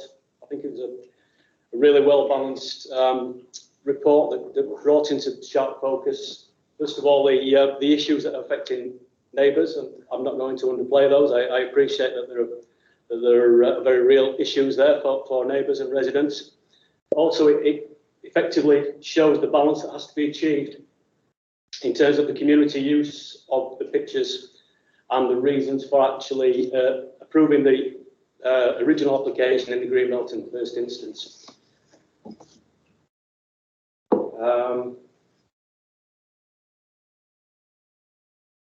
So yes, I agree that the matters that you have to consider are whether or not the community benefits that are derived from the pictures balance against the potential noise impact. I would say that in formulating the proposed management plan, we've discussed this at length with officers from planning and also from environmental health, and environmental health officers have worked with us quite closely in achieving the new hours of use of the pictures. In my view, in my planning view, I think considerable policy weight should be given to the community benefit attached to the potential noise harm. And I also believe that if environmental health officers are satisfied that what we put in the plan is appropriate, then I'm quite happy to agree to that as well.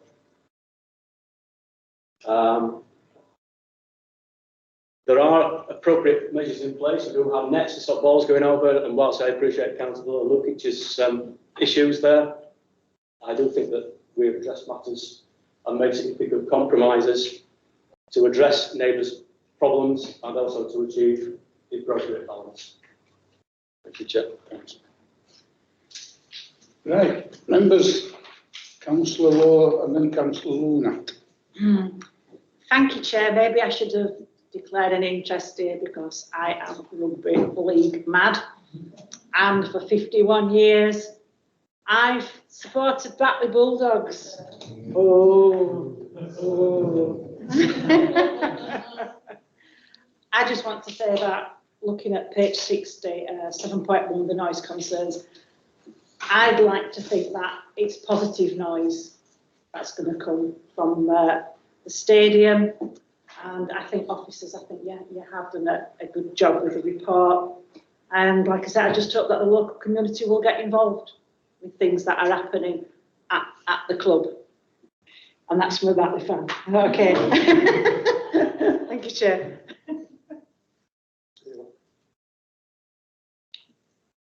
I'll echo what Councillor Lowe has said, although I'm not a rugby fan, but I don't live very far away from another rugby field, which obviously benefits of having the training done quite early in the morning.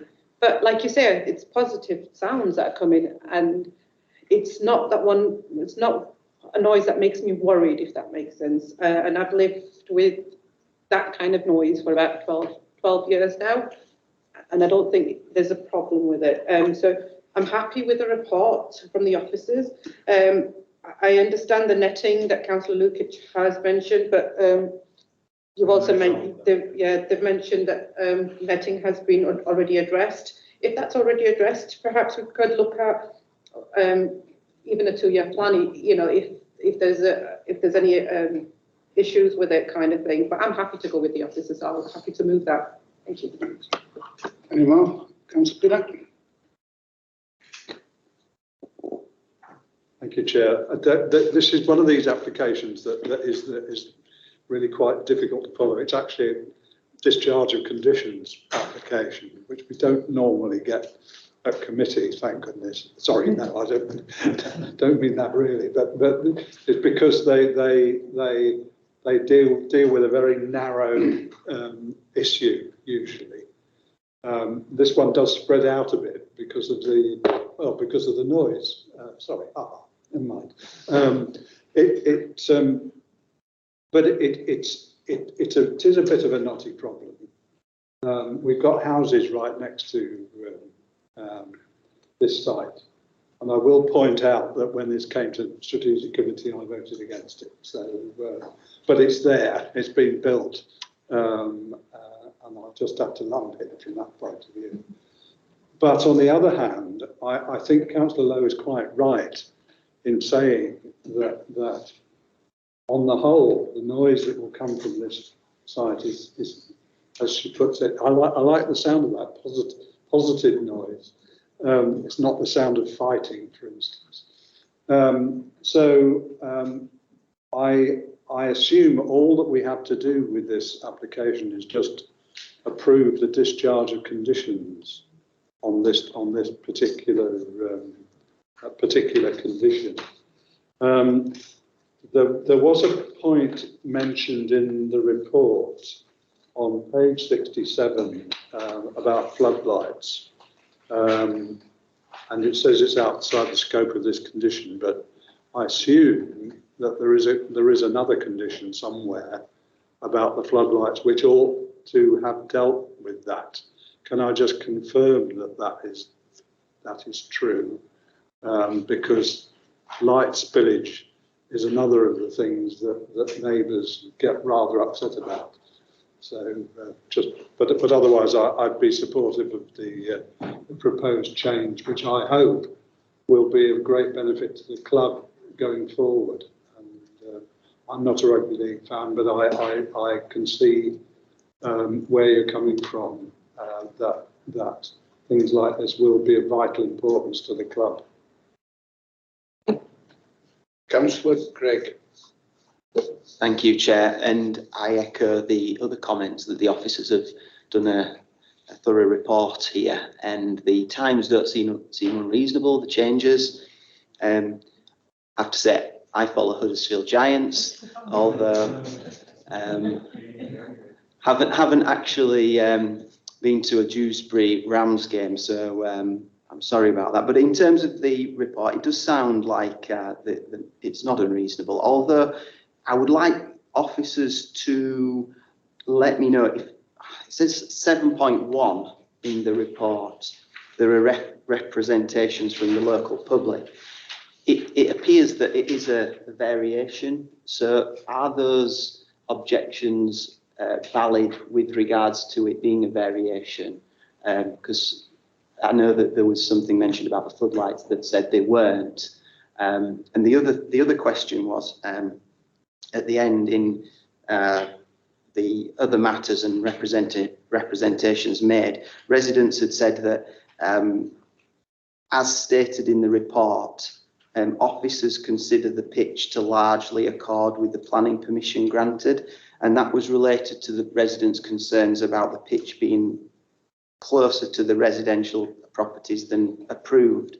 Now, obviously, where it says largely accord, how far out was it? And, obviously on that, it's a bit ambiguous. So it was just a quick question on that, but largely it does sound like it's not an unreasonable request, this. Yes, through you, Chair. Firstly, on Councillor Pinnock's point with the floodlights, yes, there is another condition requiring details to be agreed for the floodlights. We're currently in negotiations with the Rams on that point to perhaps provide baffles for the lights to hopefully avoid light spill into the residential properties. So that's ongoing with the Rams. Councillor Gregg, just on your points, representations are valid, of course, insofar as the material to the application, which in this case is obviously the sports management plan, that is balanced against the harm to the residential properties nearby. A lot of, well, in fact, all the representations have come from those residents, perhaps not surprisingly. So it is, again, that planning balance of harm against benefits from the use of the pitch. And then on your final point with regards to location of the pitch, it's perhaps 1.5 meters, 2 meters closer to the residential properties, which in the scheme of things isn't going to make any difference at all in terms of the noise coming from that pitch. Thanks, David. Mohan? Yeah. Chair, very briefly. Yeah, I'm not sure the proposed hour of use are the same in summer season and the winter season, because in the summer season people supposed to be out late evening, yeah, to enjoy their walking or something. But I don't know, I might have missed out in the report. Are they different or was the same? Through you, Chair. No, it's the same times throughout the year. Just up to date finish. I'm happy to move this one. You'll send me to see who's moved it. Yeah, So, good. Right. Any more? John. Thank you, Chair. Yes, we wouldn't start from here. It's not ideal. It's obvious from what's been said in the room that the Rams have tried to be good neighbours and modify behaviours that are playing out in the grounds. I'm happy to support the recommendation, but I just want to know through you, Chair, whether would like to ask through you, Chair, whether there is, as Councillor Lunat suggests, a formal way of bringing the Rams back to the table in 12 months' time, say, to see how this is operating. So, it's a question. I think to be a good neighbour, I don't see anything wrong with that. Are you okay with that?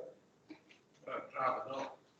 We're a small organisation with not many staff, and keep coming back to planning meetings with no funding. It's it's not exactly ideal for us moving forward. We've lost an hour and a half. We're doing as much as we can. With a waiting list for people to use the pitch. So if somebody doesn't use the pitch correctly, they're off. We've tightened up all the side fencing on the pitch. We've spent tens of thousands sorting it out. And we never asked for those houses to come there. It's more than the 2 meters.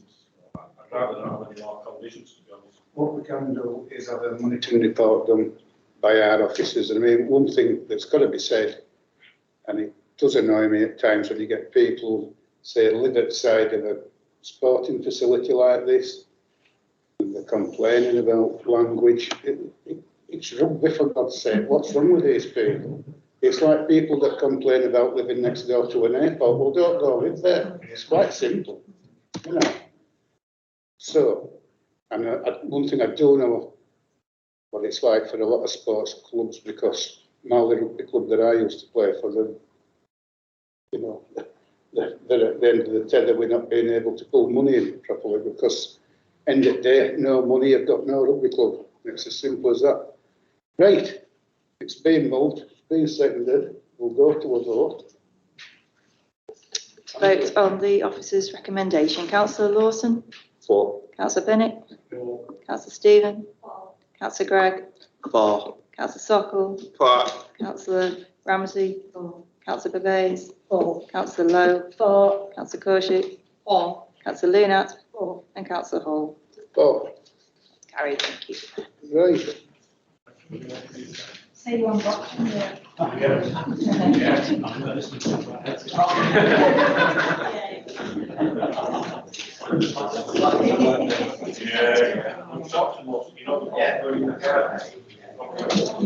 Next is page 81, and this is Cowper Street at Sabbletown.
Thank you, Chair.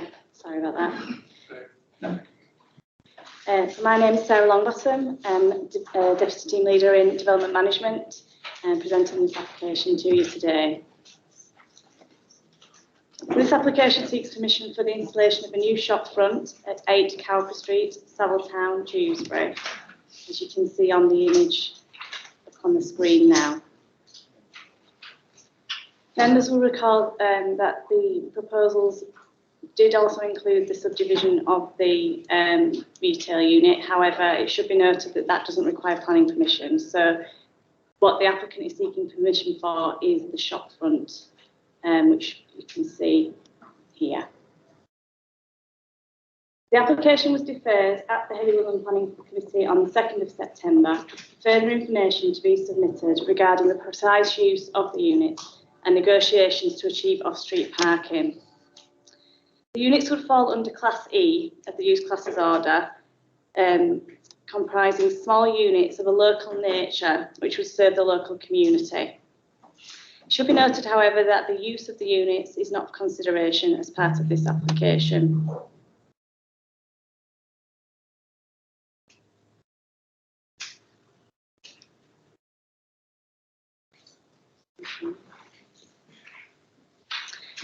So up on the screen now is the site plan that has been received since the last committee meeting. And this shows the provision of 4 parking spaces within the existing yard area, which is to be located to the front of the property. The parking would utilise the existing access, which is taken from South Street. Submitted plan has been reviewed by Highways Development Management officers who note that the 4 spaces would formalise the existing parking arrangements on site, providing some improvement to the existing arrangements. Whilst the improvement of the existing arrangement would be limited, when considering the realistic fallback position that the subdivision could be completed without planning permission, in any case, the provision of 4 spaces is considered acceptable from a highways perspective. If members wish, this could be secured by a condition to ensure that the spaces are provided prior to installation of the shop front. So to conclude, approval is recommended, and that's as set out within the report. Thank you, Chair. Thanks, and we've got one speaker. Thanks very much, Chair. 3 minutes, it's all yours. Thank you very much. Members, Chair, this application is only for a shopfront. The shopfront has no impact on highways. On highways, the shop's been there for 40 odd years. The applicant lives on site. They need to be able to diversify their asset. We have provided 4 car parking spaces. There was highways suggested that we take down the boundary wall and have cars basically pulling in and parking in forward gear perpendicular to the shop front. If they do that, that will result in actually more on-street car parking spaces for the residents being lost, and also the danger of cars, up to possibly 8 cars, reversing onto the street, which is, I think, more dangerous than the existing suggestion that we have. So all I can say is commend this application for your approval. Thank you. Members, Councillor Wilson. Thank you, Chair. Councillor Pinnock and I went and visited the site this morning and had a look at this. The site itself there are 2 or 3 shops further down, so the actual shop, putting a shop frontage on there doesn't seem out of place. There is a shop frontage on there currently. It's faded, okay, but it wouldn't look out of place if it was renewed. I honestly think the committee may have got itself in a knot last meeting. I think we should follow the officer's recommendation, and I'll move that now. Councillor Yeah, thank you, Chair. I think I'm happy to support Councillor Lawson in also approving this. I liked your comment about you don't want vehicles reversing out into a main road from the shop. You definitely don't want that. And we get a lot of complaints about how tatty some shop fronts are, so I actually welcome that you're wanting to make improvements. So, yeah, I'm happy to support this. Thank you, Chair. Jackie. Well, thank you, Chair.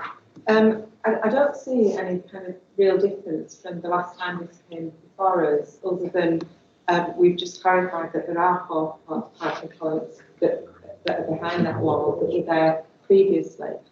I think what's behind this is the expectation that there will be more footfall coming to the unit, and the shop front gives the opportunity for those units to go, and with more footfall comes more cars, and it is a very, very congested area for parking, and it is a very busy area for children and for pedestrians up and down that street. So I'm just highlighting that I don't see anything specifically different, materially different from when we actually last had this discussion.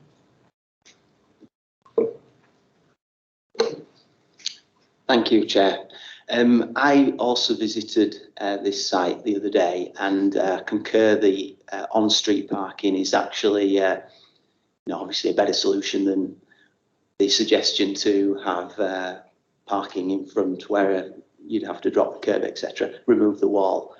I actually don't share everybody's optimism about this application on the grounds of the traffic and the congestion in this area. I know it's a really, really congested area, not at particularly busy times as well. So my concerns are around the potential congestion that this application will cause. I think a lot of people who live down there will be concerned that there's going to be more snarl-ups. I got snarled up in traffic. It was a nightmare, really, just to try to get down and park to have a look at the site. It's just what I saw on the application, on the visit, sorry. So I totally understand, you know, people wanting to improve their business and bring something to an area in a community that might not be there as well. So it's a difficult one. Really torn on this, but I do have concerns about the traffic, so that's really what my concern is on that. Thank you, Chair. Thanks, Chair. I agree with Councillor Lawson that I think we're getting in a muddle about the different aspects of this. Obviously, we've said that there doesn't need to be any planning approval to split the shops internally. That can happen, and that would increase traffic, and that would be an issue. But for the installation of a replacement shop front, I don't see how legally we can sit and say that the installation of a shop front will increase traffic. So as much as I agree that in the local area, it's not probably ideal if the traffic does increase and that people might not be happy. I don't see what grounds I could refuse it on when the application in front of us is about just the shop front. That's where I am with that. Thank you. Try and get this one knocked out. As soon as possible, because John's right. We're going to end up disappearing up his own road area. So it has been moved, it has been seconded, so we'll vote. To vote on the officer's recommendation. Councillor Lawson. Councillor Pinnock. Councillor Stephen. Councillor Gregg. Abstain. Councillor Sokol. Councillor Ramsey. Against. Councillor Pervez. For. Councillor Lowe. For. Councillor Lunat. For. Councillor Hall. For. That's carried. Right, next page, 81, Stannard Lane, Murfield.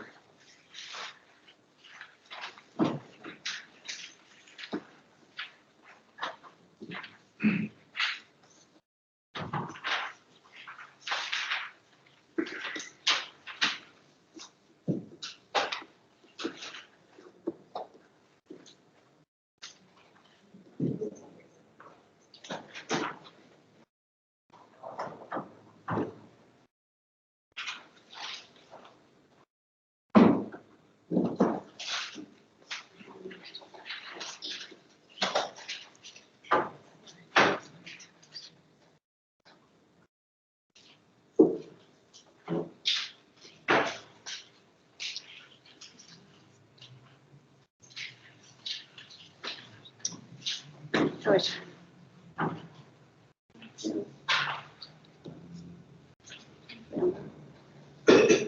Thank you, Chair. So the site is that of a historic farmhouse dating from dating from the 18th century, comprising a farmhouse, cottage and barn, forming a T-shaped layout. There's also an existing stable block on site.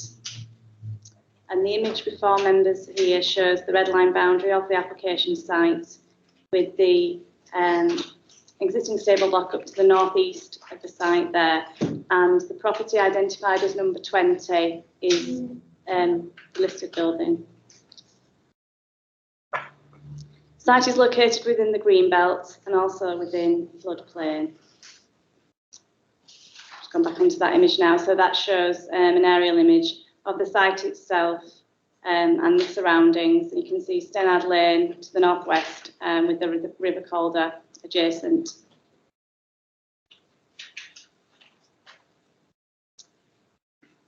The existing stable block on the site, this is the image shown here, that would be removed as part of the proposals.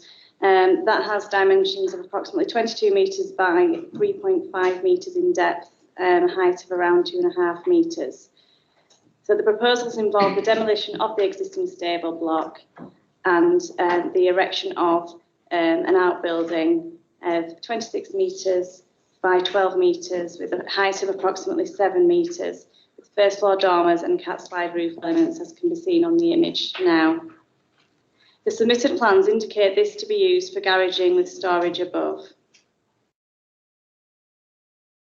I've just got a floor plan there. Zoom in. It might be a bit blurry, but the left-hand image indicates the outline, dotted line of the existing stable block with the thicker black line of the proposed building. The NPPF sets out at paragraph 149 that the construction of new buildings in the Greenbelt is inappropriate, with a small number of exceptions. The proposal would not form one of those exceptions, and as such would result in inappropriate development within the Greenbelt, with no very special circumstances to outweigh the harm. In addition, the proposed development would cause harm to a heritage asset, which is number 20, the listed cottage, contrary to Chapter 16 of the NPPF and policies LP24 and LP35 of the local plan. And this is due to the scale and height of the building, which would have a greater impact on views to and from the listed building. The proposal would cause less than substantial harm to the significance of the heritage asset, and no public benefits have been demonstrated to outweigh that harm as required by Chapter 16 of the NPPF.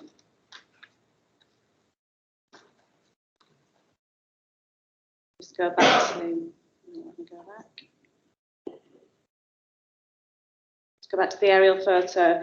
So the proposed building would be located partly within flood zone 3B and partly within flood zone 3AI. Flood zone 3B is a floodplain where only water compatible uses and essential infrastructure can be considered. Flood zone 3AI is developed functional floodplain. The proposal would be contrary to policy LP27 of the local plan in relation to flood risk, as it would result in development on developed functional floodplain and would fail to meet the exceptions for the policy of restraint as set out within paragraph 10.24 of the committee report. So in summary, officers recommend refusal of the application for the 3 reasons as set out within the report, which relate to Greenbelt, heritage and flood risk matters. Thank you, Chair. We've got one speaker, which is Neil Aldersley. Yes. Yeah. Yeah. Yes, good afternoon, Chairman, Councillors. Let's deal with those as they were presented. Grade 2 listed building. Before I went down the idea of doing the 4 garages, replacing the derelict stables, and they are in bad condition, I got a Mr. McGurk from listed building that came out to site. Even before it had gone to an architect or whatever, we went and spoke to this gentleman. He came down on site and Mr. McGurk said it's far away from the listed building, has no application to falling within the listed building curtilage, and he was quite happy for post-site based visit for a full planning application to be put in. So listed building officer came down long before we even asked this and told us on site, and I've witnessed that we were nowhere near the listed building. There's another building in between that, another set of stables, and then some 40-foot conifers. You can't see the stables that are derelict on there from the listed building. I've been doing that field this morning. You can't see it. The other thing is, the planning officers themselves decided that actually the buildings we're talking about, the stables currently, do not fall in the domestic curtilage of the listed building. I didn't know that, but Bronwyn Henshaw informed us that actually the stables and the proposed garage didn't fall within the domestic curtilage. Hence, there's no application of damage to a listed building when it doesn't fall in the listed building curtilage. It's outside, it's so far away, it doesn't form within it. Furthermore, Kirklees declared that. I didn't know that. And Bronwyn provided me with the plan that said it doesn't fall in the listed building curtilage. Secondly, Greenbelt, ridiculous. Miller Homes, 65 homes going on a 3/4 acre site a mile away from me. we are pinching about 12 feet on each end to put extend the concrete base where the stables have sat for 60 years. Building on Greenbelt, absolutely nonsense. We're pinching 12 metres to put the wings on the side of it. Well, big building on Greenbelt land, it's absolute nonsense. Flood risk, I addressed it with Paul Dowd at the time. I've lived in this house for 11 years. I know it's next to the Calder. The field floods occasionally at very extreme levels, but it's got to be extreme. So when we build the garages, they'll all be built, and I've built 3 houses, they'll all be built so they are flood resilient. There'll be no air bricks at flood level or whatever. I'm quite happy to do all that. So we've dealt with one. It's not in the green belt. I'm building 12-foot extensions either side. Grade 2 listed, it's nowhere near the house. And furthermore, Kirklees decided it wasn't in the listed building, Kirklees. Absolute nonsense. Very lastly, and this really is, I've had planning officers mislead me constantly. Mr. McGurk came on site, and then 9 months later, on the 1st of July, listed the bit you see before you about Greenbelt, near a listed building. He'd been on site and then decided 9 months later, long after the application actually had gone outside the time which they should have replied, decided now to put in this report. I spoke to Paul Dowd, and even Paul Dowd said, I supported this, Neil. I don't know where this has come from. We gave them constantly extensions to tell us what needed changing to get this through. At no stage did the planning office liaise with my architect and ever tell them what was needed to be done. We even gave them a COVID extension. They exceeded that. Then Mr. Lyle decided he wanted 7 more days to reply. We rang up on the Friday night at the end of the 7th day, and they still hadn't come up with any ideas about what we had to change. It has been a disgraceful, muddled presentation of what was supposed to be happening on something that is 4 garages on land I owned, nowhere near the listed building. I've had councillors on the site here have taken a look at it and gone, what are we playing at? I shouldn't be here. I do apologise. I'm very upset about wasted time for planning, misleading myself and everybody else. I should not be here declaring anything but other than you saying we pass it, because it's balmy. I've said my piece. Thank you. Do I have to stay and listen to them? It's entirely up to you. No, honestly, councillors, I shouldn't be doing this. It's 4 garages on land. Yeah, all right, I've heard all that. Thank you. Andrew. Thank you, Chair. We've had a number of allegations here, which I think are very serious. Our planning officers have been accused of being inefficient at best and possibly worse. I'm not quite sure how we should proceed on this, but I don't really think that we as members and being part of the planning authority should, well, I was going to say put up with that. I think at least an explanation should be given as to why these allegations are being made. Because I think that is in a public place, that is rather unsatisfactory. I think there should be some kind of inquiry into it before we come up with a decision, really. I don't know what others think. Yeah, I agree. Yeah, Julia.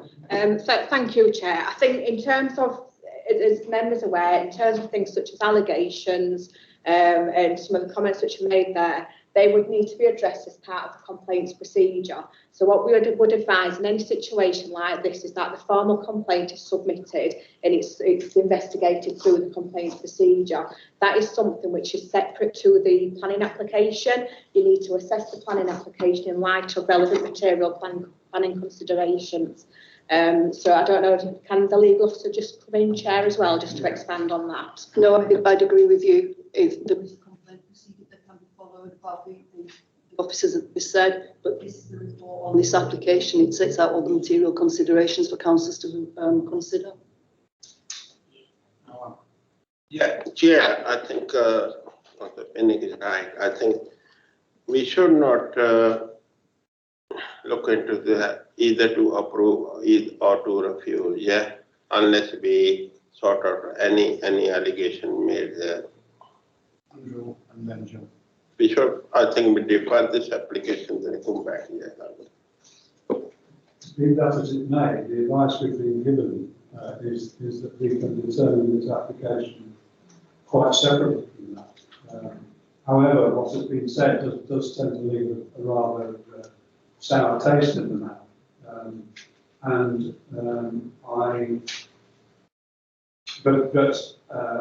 I still think that there are reasons within the report to follow the officer's recommendation. However, what the applicant has said, because well, there are three reasons given there for refusing this. Even if the second one is discounted, that's the one to do with the listed building. It seems to me that the other two still have validity, because this is, as it says in the report, this is in a functional floodplain, and there are things that should not be done in that area. I'm not sure whether it says what things can be done in that area, but if there is some leeway there, then maybe we ought to defer it so that we can sort that out.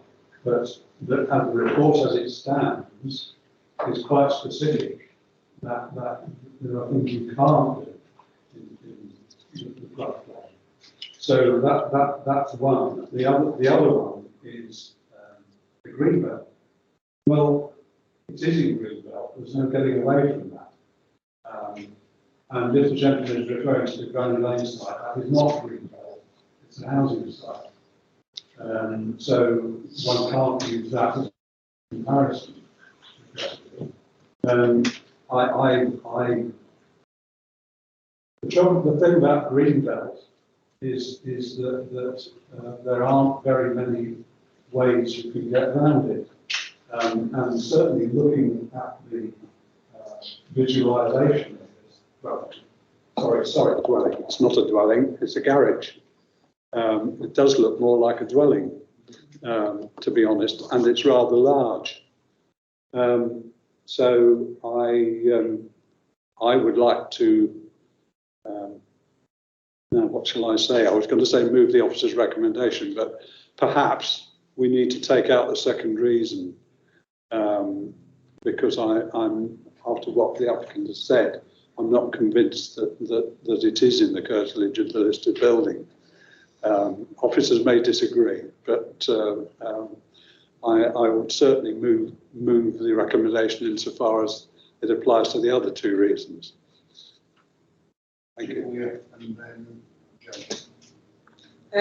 Thank you, Chair. In terms of the listed building, the heritage consideration, what officers have, what the officers are setting out is that whilst the building isn't in the curtilage of the property, it's within the setting of the listed building. So it's just clarifying the difference between what would be domestic curtilage of a property, which is why the full application was required for the proposal, versus then the actual setting of the listed building. So just some clarification on that. Thank you, Chair. Councillor Wilson. Thank you, Chair. I'll begin by saying we're not a complaints committee. We've had, we're not in a position to take any evidence about complaints about named officers. We stick to the application in front of us. To me, it lives and dies on the greenbelt issue. It's a fact. It's very straightforward, cut and dry. There are no extenuating circumstances, no other benefits given. So, yeah, I'll move officer's recommendation on that alone.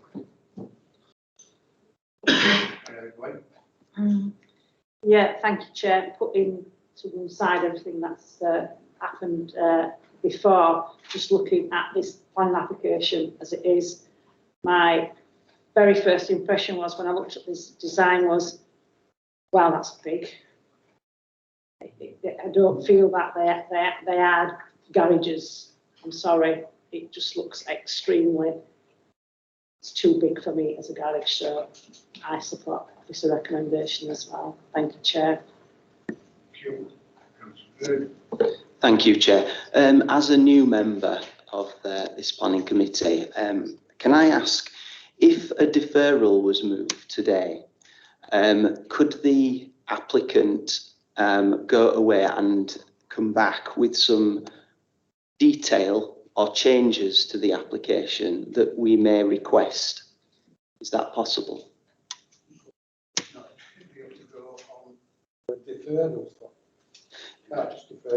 Can I expand on that? Obviously, in relation to the size of the, it's not a dwelling, it's a garage, but it is a big garage, and it obviously is encroaching on Greenbelt land, because your current stables, Mr. Alderley's stables, are not particularly great as they stand at the moment. I could understand somebody wanting to put something better there, and that has to be a positive, if not for the wider community, bringing something back to life that's not being used at the moment.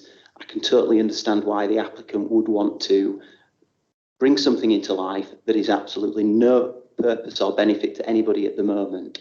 However, I just do feel there could be some changes that maybe Mr. Alderley could make, and I would support a deferral if somebody wanted to second that, and he could go away and look to alter the size, and we could then clarify what the circumstances were with regards to how much can be expanded. Thank you, Chair. Thank you, Chair. So in terms of, I suppose, when to negotiate during the course of an actual planning application or during the course of an application, what the advice there is that if it's going to be still within like the same sort of scope, then okay, look at going down the route of amendments. If it's something that you're asking to be significantly different, so in this case, our advice to members would be, if you were to look at any sort of development on there, in terms of whether it would be appropriate in the Greenbelt, for example, so look at the first point, it's going to have to be such a significantly reduced size, a different design. So there's going to be it's in effect, it's a new planning application. So from that side of things, I wouldn't suggest a deferral on those particular grounds. Thank you, Chair. Councillor Stephen. Thanks, Chair. Thanks, Julia, because I was just going to come in following Councillor Gregg being new to just clarify what would be appropriate in the Greenbelt, that seeing as it's already got a building on it that is mentioned that it's currently unsafe. So do we know whether the size of the current building is kind of like the maximum that would be approved on this site? Is that, do we think that that's probably a reasonable assumption, that the size of the building at the moment is what would get approved, and anything above that is kind of outweigh over and above what we would do on the Greenbelt? Because I would have been in favour of seconding the proposal for deferral, but like you've just explained, it sounds like if that's the case, and is it about 4 or 5 metres taller, and obviously the style of it and everything would have to change. It sounds like we're going to have to just go on a refusal or an approval, and then if not, a new plan's got to come before us.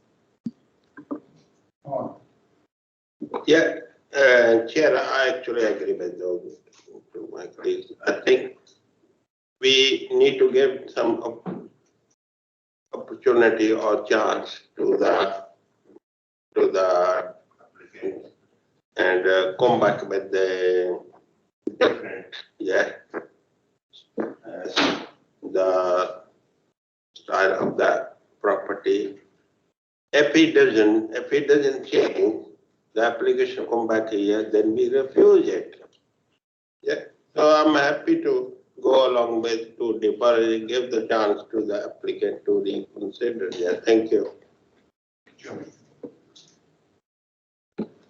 Thank you, Chair. I know I've spoken already on this, but we just wanted to come back in on the matter of deferral. As I understand it, the applicant still has the option to appeal. There's nothing stopping him doing that. or coming back with another more acceptable application in the future. What we've got in front of us is what we've got in front of us. So I think we should be making a decision on that. Thank you, Chair. I'll probably just echo everything what John just said, literally. Based on the information that's in front of us, I'd go with the approval, and I think, yeah, I can't see any reason why, without making a substantial change to the application itself, which would then mean that you would need a new application, there's any way to support a deferral, so I've got it. Right. The proposal is to accept officer's recommendation. It has been moved and it has been seconded, so we will. Do you still want the listed building, which is item 2, which is what Andrew brought up? You want that keeping in or taking out? Following officer's suggestion, I would leave all 3 reasons in, because as Julia pointed out, it's not the curtilage of the listed building, it's the setting of the listed building. So I will leave the 3 reasons as they are. Thank you, Chair. Right. So the vote is on the officer's recommendation as printed. Councillor Lawson? 4. Councillor Pinnock? 4. Councillor Stephen? 4. Councillor Gregg? Abstain. Councillor Sokol? Is that for Officer's recommendation to or refuse. defer? No. But if you want officer's recommendation. Refuse, yeah, I'm against, yeah. Councillor Ramsey? 4. Councillor Pervez? 4. Councillor Lowe? 4. Against. Councillor Lunat? 4. Councillor Hall? 4. This application is refused. One thing I will say is, seeing as there's been accusations against various officers, I would hope that Mr. Aldersley does put a complaint in, because when you get accusations against officers not doing the job properly, unfortunately, officers don't really have the right to sound off in committee meetings. Well, I do, and I will defend officers if I know that they've done a damn good job and a professional job. So I'll stand up for them, no problem. It goes against the grain sometimes, people shouting off at officers for basically no reason at all. Having been married to an ex-officer for 30 odd years, I know how bad it can be, and it is frustrating when they don't have a right basically to have a go back. Well, I do, and I will. So I have there. Right, next item, page 91. Sorry, Chair, I have to go on. You can do this in 30 seconds. There'll be training. That's it, that's what I'm good. Hang on. All right, this is Heckman Grammar School, High Street, agenda item 13, page 91. Get a load of people today, Andy said. I'm here as well. This last one of mine. Thank you, Chair. This application seeks permission for the erection of a second floor extension at Heckman Grammar School, located on High Street, Heckman. School occupies a substantial plot which is split into 2 elements, with the main buildings and classrooms sited to the west and the playing field with sports pitches and car parking to the east. The school fronts High Street, although access can be taken from North Street to the west and Church Street to the south. The area surrounding the site is predominantly residential in nature. The extension would be located above an existing addition to the school, would not project any closer to the neighbouring residential properties than existing, with a distance of approximately 30 metres to number 60 High Street to the north east and 40 metres to the boundary of properties to the north of High Street. So the image just up now does identify the building to which this extension is to be attached, as it were. The proposal would not have a direct relationship with the residential properties. Officers consider that the separation distance would be sufficient to prevent any overbearing, overshadowing impact or the potential for overlooking. this image now is just shows, taken from High Street itself, and shows the building, the existing building, where that extension is going. So that's an existing 2-storey building, and the extension will be going on top of that. And this is the view from High Street. So that you've got an existing building to the right, with that element that I just showed you on the photo. So the proposed extension is that 3rd storey. The proposal would introduce additional classrooms which would replace existing temporary classrooms and would not result in an increase in students at the site. As the extension would be located at the 2nd floor level, would not increase the number of students, as I've just said. Officers are satisfied that the proposal would have an acceptable impact on highway safety. The applicant has confirmed their agreement to the inclusion of a condition should permission be granted, requiring the removal of the temporary classrooms prior to occupation of the extension. In terms of dimensions, design and materials, the proposal would be in keeping with the existing building on which it is to be located. The height would not exceed that of an existing 3-storey element within the school complex, as you can see there. And taking this into account, in addition to the location of the extension, the impact on visual amenity is considered to be acceptable. So to conclude, the proposed development is considered to be acceptable in residential, visual amenity and highway safety terms. Approval is recommended as set out within the report. Thank you, Chair. According to my notes here, We've got no speakers. I know what the residents around that live in that area are complaining about, because I complain about it myself.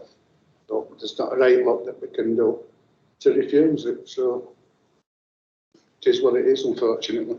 John. Oh, Chair, thank you. I'll move this to accept officer's recommendation. I will say that I noted in the report that there are no extra students involved in this development, so it will not worsen the situation in terms of the number of people coming in to and from the school, or parking, or any of those issues. As a school governor myself, I know that there's these decisions aren't taken lightly, and they're always taken with thorough design issues in hand. So yes, I'm happy to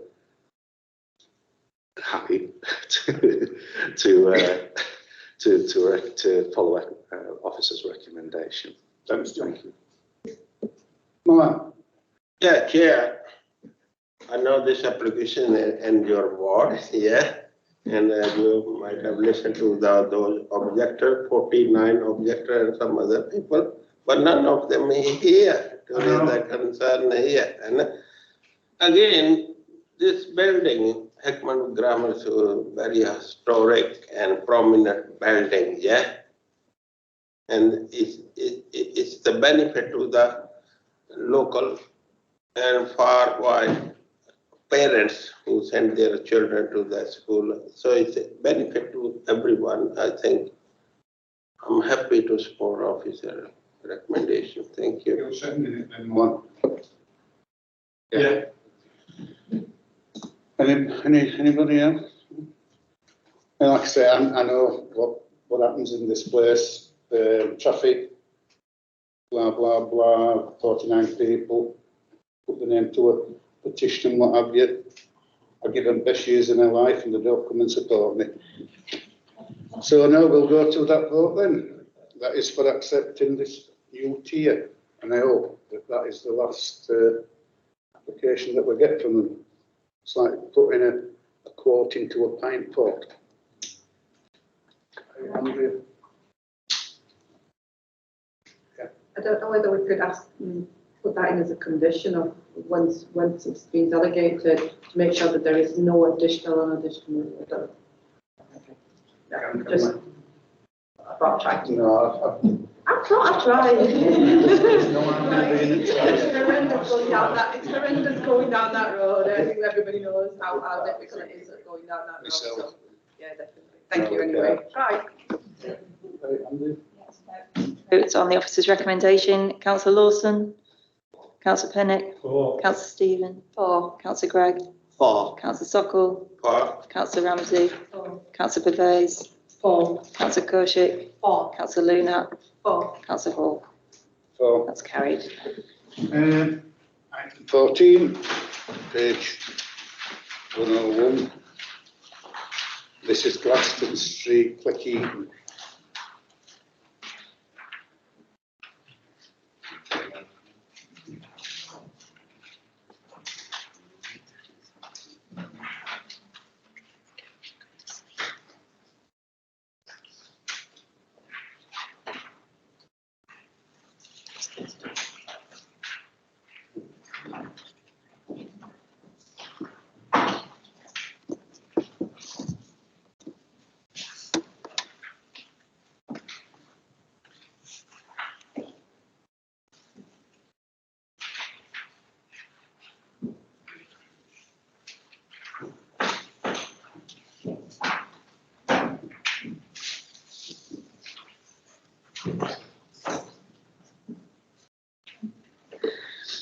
Good afternoon, members. Jenny Booth for Development Management.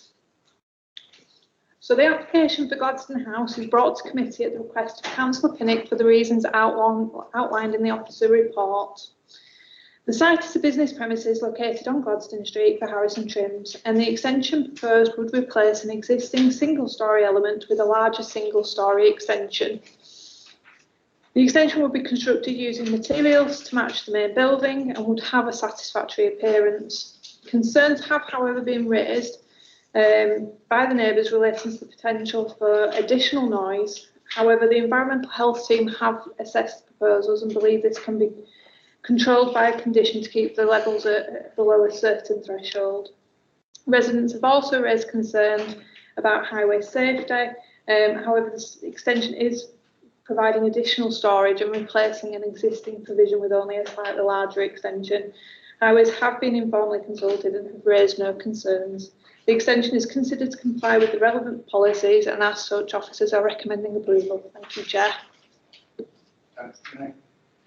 Thanks, more speakers, so it's over to you, Councillor Pinnock.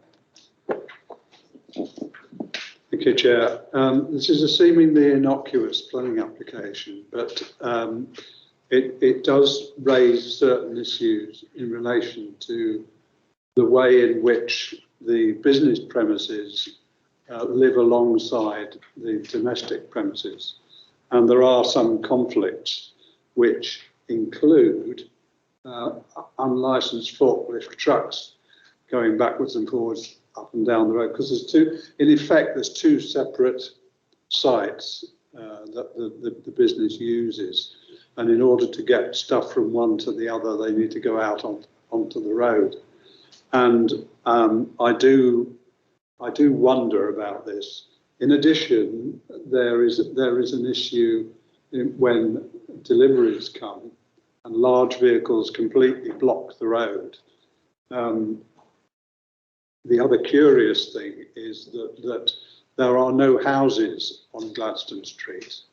The houses which are called Gladstone Street are actually Baden Terrace, and the ones on the other side of the road are Victoria Terrace.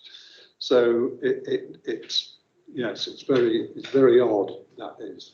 However, but there is a serious issue as far as the residents are concerned. And one of my reasons for bringing this is to ensure that the situation as a result of this planning permission doesn't make it worse. I'm not at all sure that it would be very easy to put restrictions on as a result of this planning application. But one assumes that when somebody puts in a planning application for something like this, that their intention is to make the work they do more convenient. And of course, this may result in greater activity. It's not clear, actually, whether this is true or not. What I'm doing here is, as I'm sure all members will appreciate is to try and ensure that the local residents do not have a worse time as a result of this than they do already. And I recognise the fact that the extension is not, you can't necessarily do anything about forklift trucks moving along a public highway, but and there are other ways of dealing with that, I suspect. But there is a condition recommended by Environmental Health, I think, which can deal with that. I don't know whether there's any condition that we can put on that might restrict the amount of vehicle movements as a result of. I know,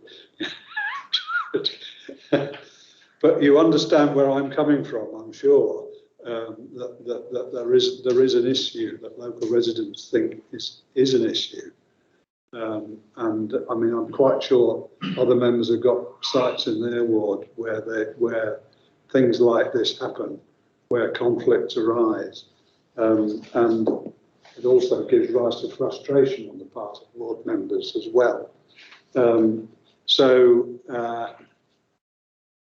I'll leave it at that, I think, and I'll seek a clarification from officers. I should put that fishing rod down under it. Yeah, I know. It isn't easy, but I'm representing a very real concern, which to some extent I'm hanging on this application. I went down the other day for a walk. And there were just, all it was a Mercedes, a Sprinter that were parked there, that I couldn't get round corner. So, right. And that was one problem, trying to escape Yeah. from Cleckheaton, thanks to Yorkshire Water. Yes. Right. Quite. I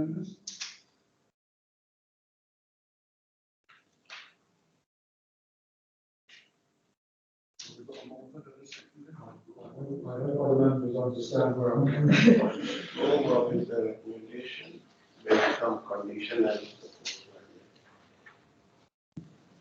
Well, sorry, Chair. Just to answer that point, I am aware that we can probably put on conditions to control the noise, but I'm not sure because the business premises have probably been there as long as the houses. They've been there so long that we can't do much about control as a result of this planning application. I understand that. No, you. Thank you, Chair. So, yeah, you're correct in terms of condition 3, which we've got suggested on the page 107. We can look at sort of restricting the noise levels within that part for that new structure, that new building in effect. But then, like I said, the existing site, it's an established site. When we're looking at this, it's an existing site with an established business use on there. I think when we're looking at sort of the scale of this in relation to the actual business premises itself, I think considering the reasonableness and the 6 tests you would need to meet when imposing your conditions, I think the conditions about sort of highway movements and types of vehicles or anything like that, my advice to you, members, would be that wouldn't comply with your 6 tests when imposing conditions. Thank you, Chair. Chair, I'd like to move this for approval. It's actually stated in the report that they don't anticipate there to be, it's appreciated that there will be noise generated during construction, but they're not anticipating it to be significantly changed from its previous use. So with that in mind, I'm quite happy to support this. Thank you. Second.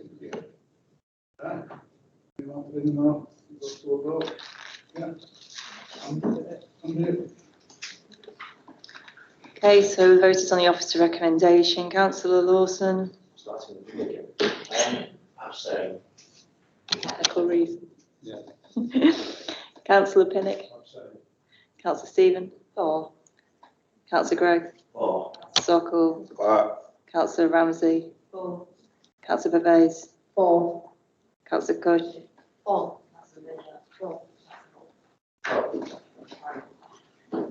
Right.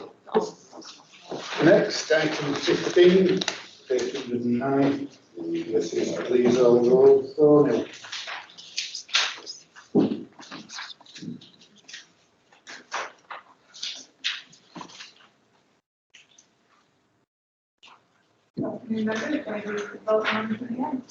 So the application for 416 Leashall Road is brought to committee at the request of Councillor Ahmed for the reasons outlined in the officer report.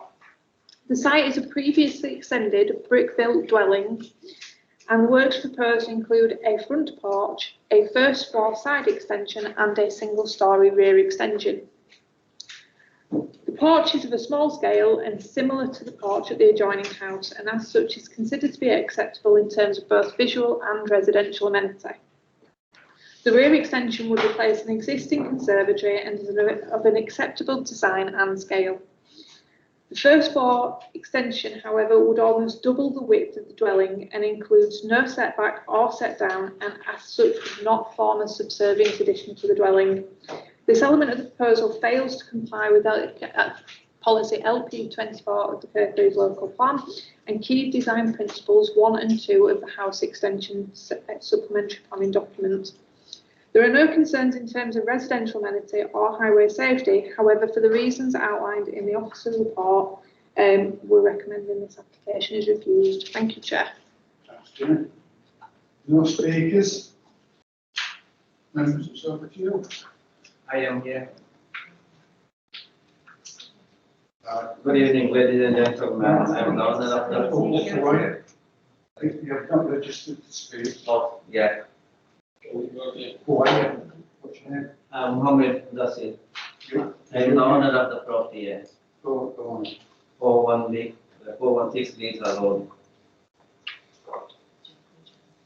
I'm sorry if I'm not allowed that one speak. Well, seen as a minimal mode. Well, it was.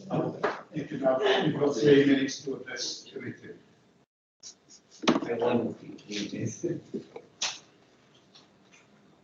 Hi, good evening, ladies and gentlemen. I am the owner of the property at the 416 Leashall Road, Dewsbury, and want to extend upstairs of the house. We already have a downstairs garage built in. We want planning permission from council to give us permission to build us upstairs as same width as the downstairs garage built. Council objection setback 0.5 meter. Objection mean that it will have terrace effect on the build. That won't be case as we have no neighbors.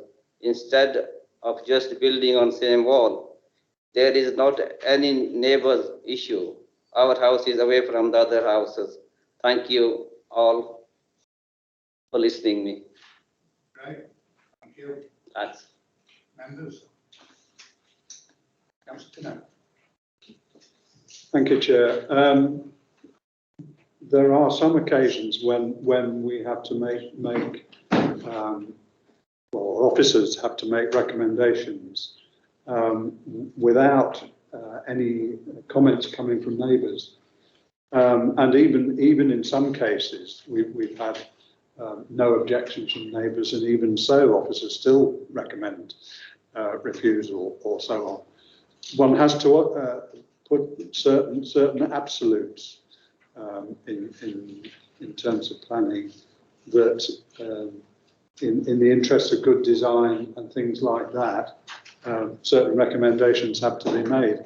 And it seems to me this could well be one of them, that officers have made a recommendation, not based on what neighbours or anyone else has said, but on an objective consideration of what the thing is like. And it does seem to me that that I would agree with the assessment that they've made. So I'd like to move the officer's recommendation. Jackie. Hiya. Obviously, thank you, Chair. Sorry.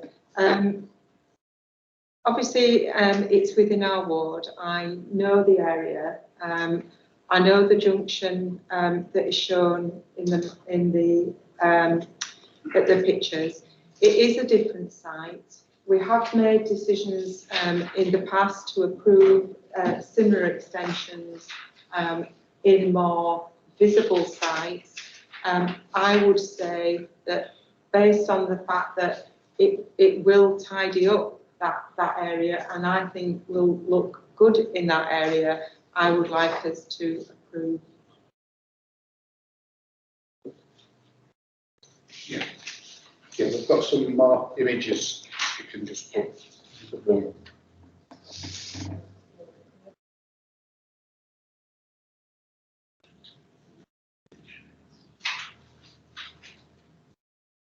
Through you, Chair, just to clarify, this is in response, or this recommendation is in response to the new house extension supplementary planning document, which was agreed and adopted at full council on the 29th of July this year. So it is a valid material consideration when we're looking at all planning applications, and it is a new document. So it does kind of override previous planning decisions, hence why we've gone down this route on this application. And it's not so much to do with terracing effect, it's having a subordinate appearance to the main house.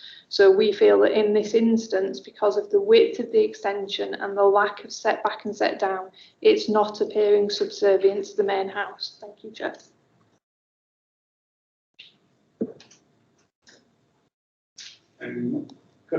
John. Thank you, Chair. Just to second officer's recommendation for reasons already given. Thank you. Mark. Chair,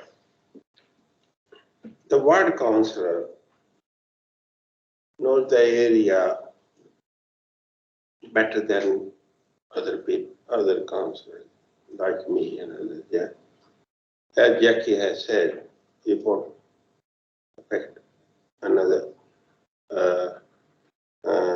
housing nearby or somewhere. They have already got some similar extension there. Yeah.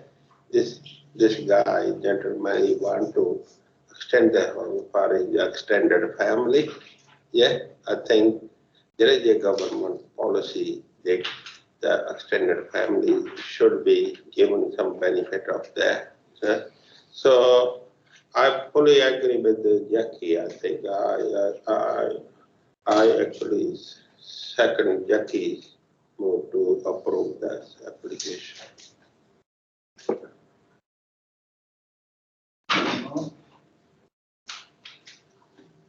The first proposal was to accept officers' recommendation, which was moved by Councillor Pinnock and Councillor Lawson. So we'll take a vote on that first. It's on the officer's recommendation. Councillor Lawson. For. Councillor Pinnock. For. Councillor Stephen. For. Councillor Gregg. For. Councillor Sokol. Against. Councillor Ramsey. Against. Councillor Pervez. Against. Against. Councillor Lunat. Councillor Hall. Against. So that vote falls, Chair. So the other proposal that's been moved by Councillor Ramsey, seconded by Councillor Sokol, to go against the officer's recommendation and allow this proposal through. Yeah. Do you want to clarify and speak before Yeah, just through you, Chair, we need sort of the full reasons as to why members are approving the application contrary to the officer recommendation. So if you could just expand on the reasoning for the approval there. I think that there were comments have been along the lines of sort of there are similar extensions in the area. The site isn't overly prominent in that location, and that you felt it was an acceptable design. I think is that a summary, or do members want to expand a little bit more on that? Yeah.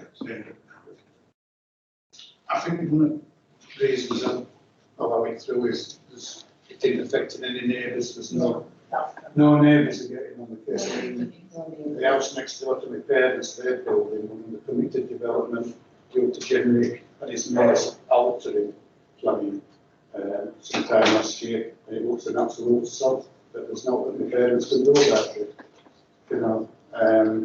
So there's good things and there's bad things. So I think tidying area up, there's a need for it. There's some parables that can be used in that area to justify this application. Anything else you want to throw into it? No. Thank you, Chair. So just coming back to, we've obviously got the adopted supplementary planning document. So it's set out in there, it's either comply or justify, and I know we've discussed this at previous committees as well. So in this particular case, then even though it doesn't comply, because for example it doesn't have that 5mm set down and set back in terms of the first floor extension, what you're saying is that you feel it is justified because it's there's comparable sort of schemes within the area, and that you are satisfied that, can I just ensure that members are satisfied that the extension wouldn't overly dominate the host building? If members can just confirm that that is the case, or that you are comfortable that that would be the case. Thank you, Chair. In other words, the extensions aren't going to look out of place by overshadowing the house to what they're being attached to. Basically. All right? Yeah. Right. That will be to a vote on that one. Okay, to vote to delegate to officers to approve. Councillor Lawson? Against. Councillor Pinnock? Against. Councillor Stephen? Against. Councillor Gregg? Against. Councillor Sokol? Councillor Ramsey? Councillor Pervez? Or Bernard?